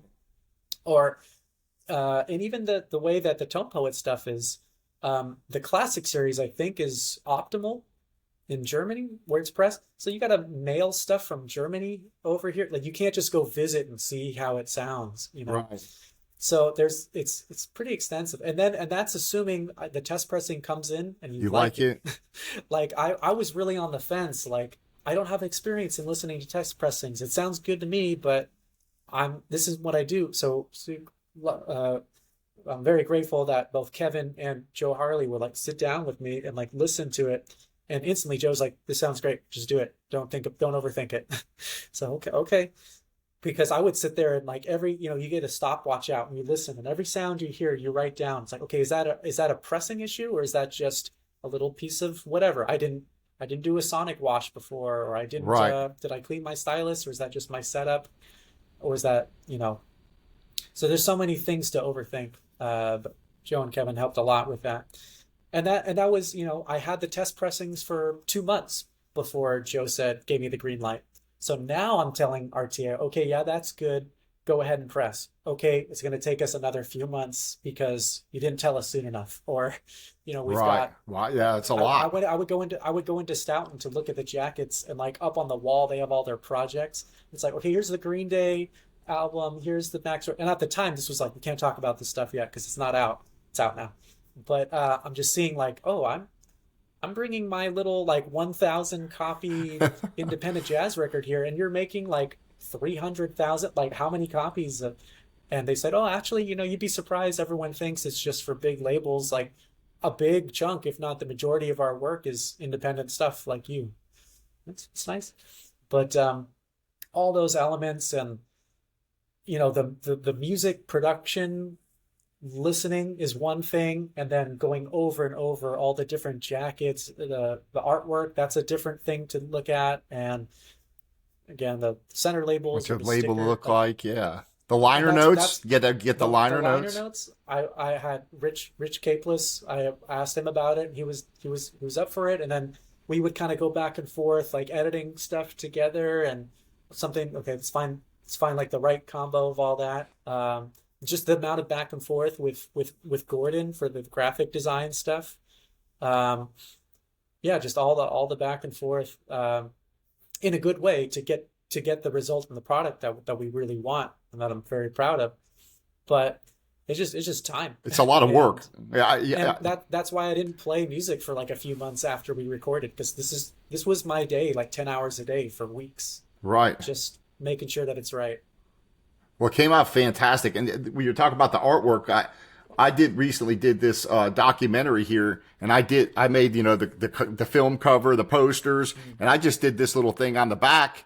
And that was like days of like, okay, how do I want the pictures to look? How do I want this? Just this little bit of text, all the, and literally you could spend hours because you look at it and then you're like, oh, I don't know, I don't like that, or it doesn't look the way I want it to look, or whatever. But this came out fantastic. So you pretty much designed this cover yourself. Did you come up with? I had some like mock-ups, early stuff, and I knew I wanted that photo and I wanted it cropped a certain way. Um, I initially worked a little bit with John Sellards, who did a lot of the Cellar music stuff. And he helped me a little bit, and then he introduced me to Gordon, who helped me finish it. So it was always a hybrid of like, I would come in with a thing, and so this is what I'm going for, and they would say like, we could do this or this or this, and I would just kind of pick and choose. I like this, and let's make it more like this. Um, but I theoretically I felt bad because I was so picky about what I wanted, and Jimmy would the sax player would say like, you could have just kind of done it yourself because you already knew what you wanted. Like, it's like you hired this really great graphic designer, or it's like hiring like a world-class chef and then giving them a box of mac and cheese and like, make this for me.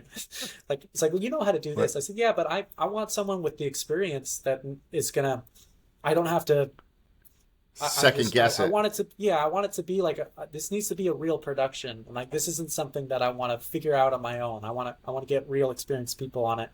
Gordon did all the graphic design work for the RVG CD series Okay. for Blue Note. So here I am saying like, yeah, it's a Blue Note thing. It looks like this, and not knowing that at the time, and going like, I was just like, trying to explain to him what Blue Note is. But like going through all my favorite record covers and like analyzing. I love typography and just typeset, and like looking at different fonts Yeah, and, this and looks great. styles, and like picking specific ones from specific covers, looking at just the right color and warmth of different covers that I like, and let's borrow from this and let's crop it this way and just the right amount of saturation, and let's not have that same amount apply to the photos on the back. Let's let that be something different. Right. So that was just weeks back and forth and showing it to everyone I know, and like, what do you think about this or this? And the problem with that is now you're just going to get 100 different Right. Yeah. opinions. Well, So, yeah. but certain people I would lean on more and say like, Yeah. you would know, The colors are great, whether or not, make sure this is going to stick out, that kind of thing. The picture's great. And then with the wood behind there, and then the way it's a great picture too. It came out really nice. That's Brian Bixby, great photographer here. I've done a few different shoots with him, and before I even met him, stuff of his online that I saw, I was like, that's the vibe right there. Like that's what I want. And then again, that room, that's big city. I mean, you go in there and it had the right vibe to it. The hardwood floor and some carpet and nice piano and everything about it was just like the right vibe. It was the whole crew, everyone involved, just like the dream team for this project. Yeah, and you got the kick down here. I mean, yeah, it's really cool. And the thing with that photo is it's actually like a tall portrait photo. There's much more bass drum and like Gretsch and everything And it's down cropped there. out. And I felt so bad like that I'm just gonna cut through it. But I mean, Frank Wolf and Reed Miles would get in screaming matches with each other. Like Reed would just like slash his photos in half. I'm like, so I guess this is part of it. You wanna take that photo and cut it up somehow to collage an art piece together, not just put the photo in the center and build something around it. So, we tried different types of cropping, but I ended up just kind of cutting it straight in half like that. But yeah, part of me was like, man, like I want people to see Brian has this great tall shot, nice portrait. There's some foreground, there's background, there's all that. And I'm like, I feel bad that I'm just cutting it in half. Yeah. But it's what needed to be done for the size of the cover. Yeah. And you got the pictures on the Same, back.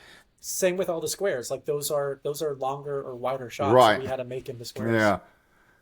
Then of course you have the question of, I can make it a gatefold, and then I can put more pictures on the inside, man. We can, right? Then you double your cost or whatever. You add another, because For sure double the cost. yeah. So all that And stuff. for me, it was like, like 1957, it would have been a single Yeah. jacket. Yeah. So I think that it was came the out vibe. great. I love it.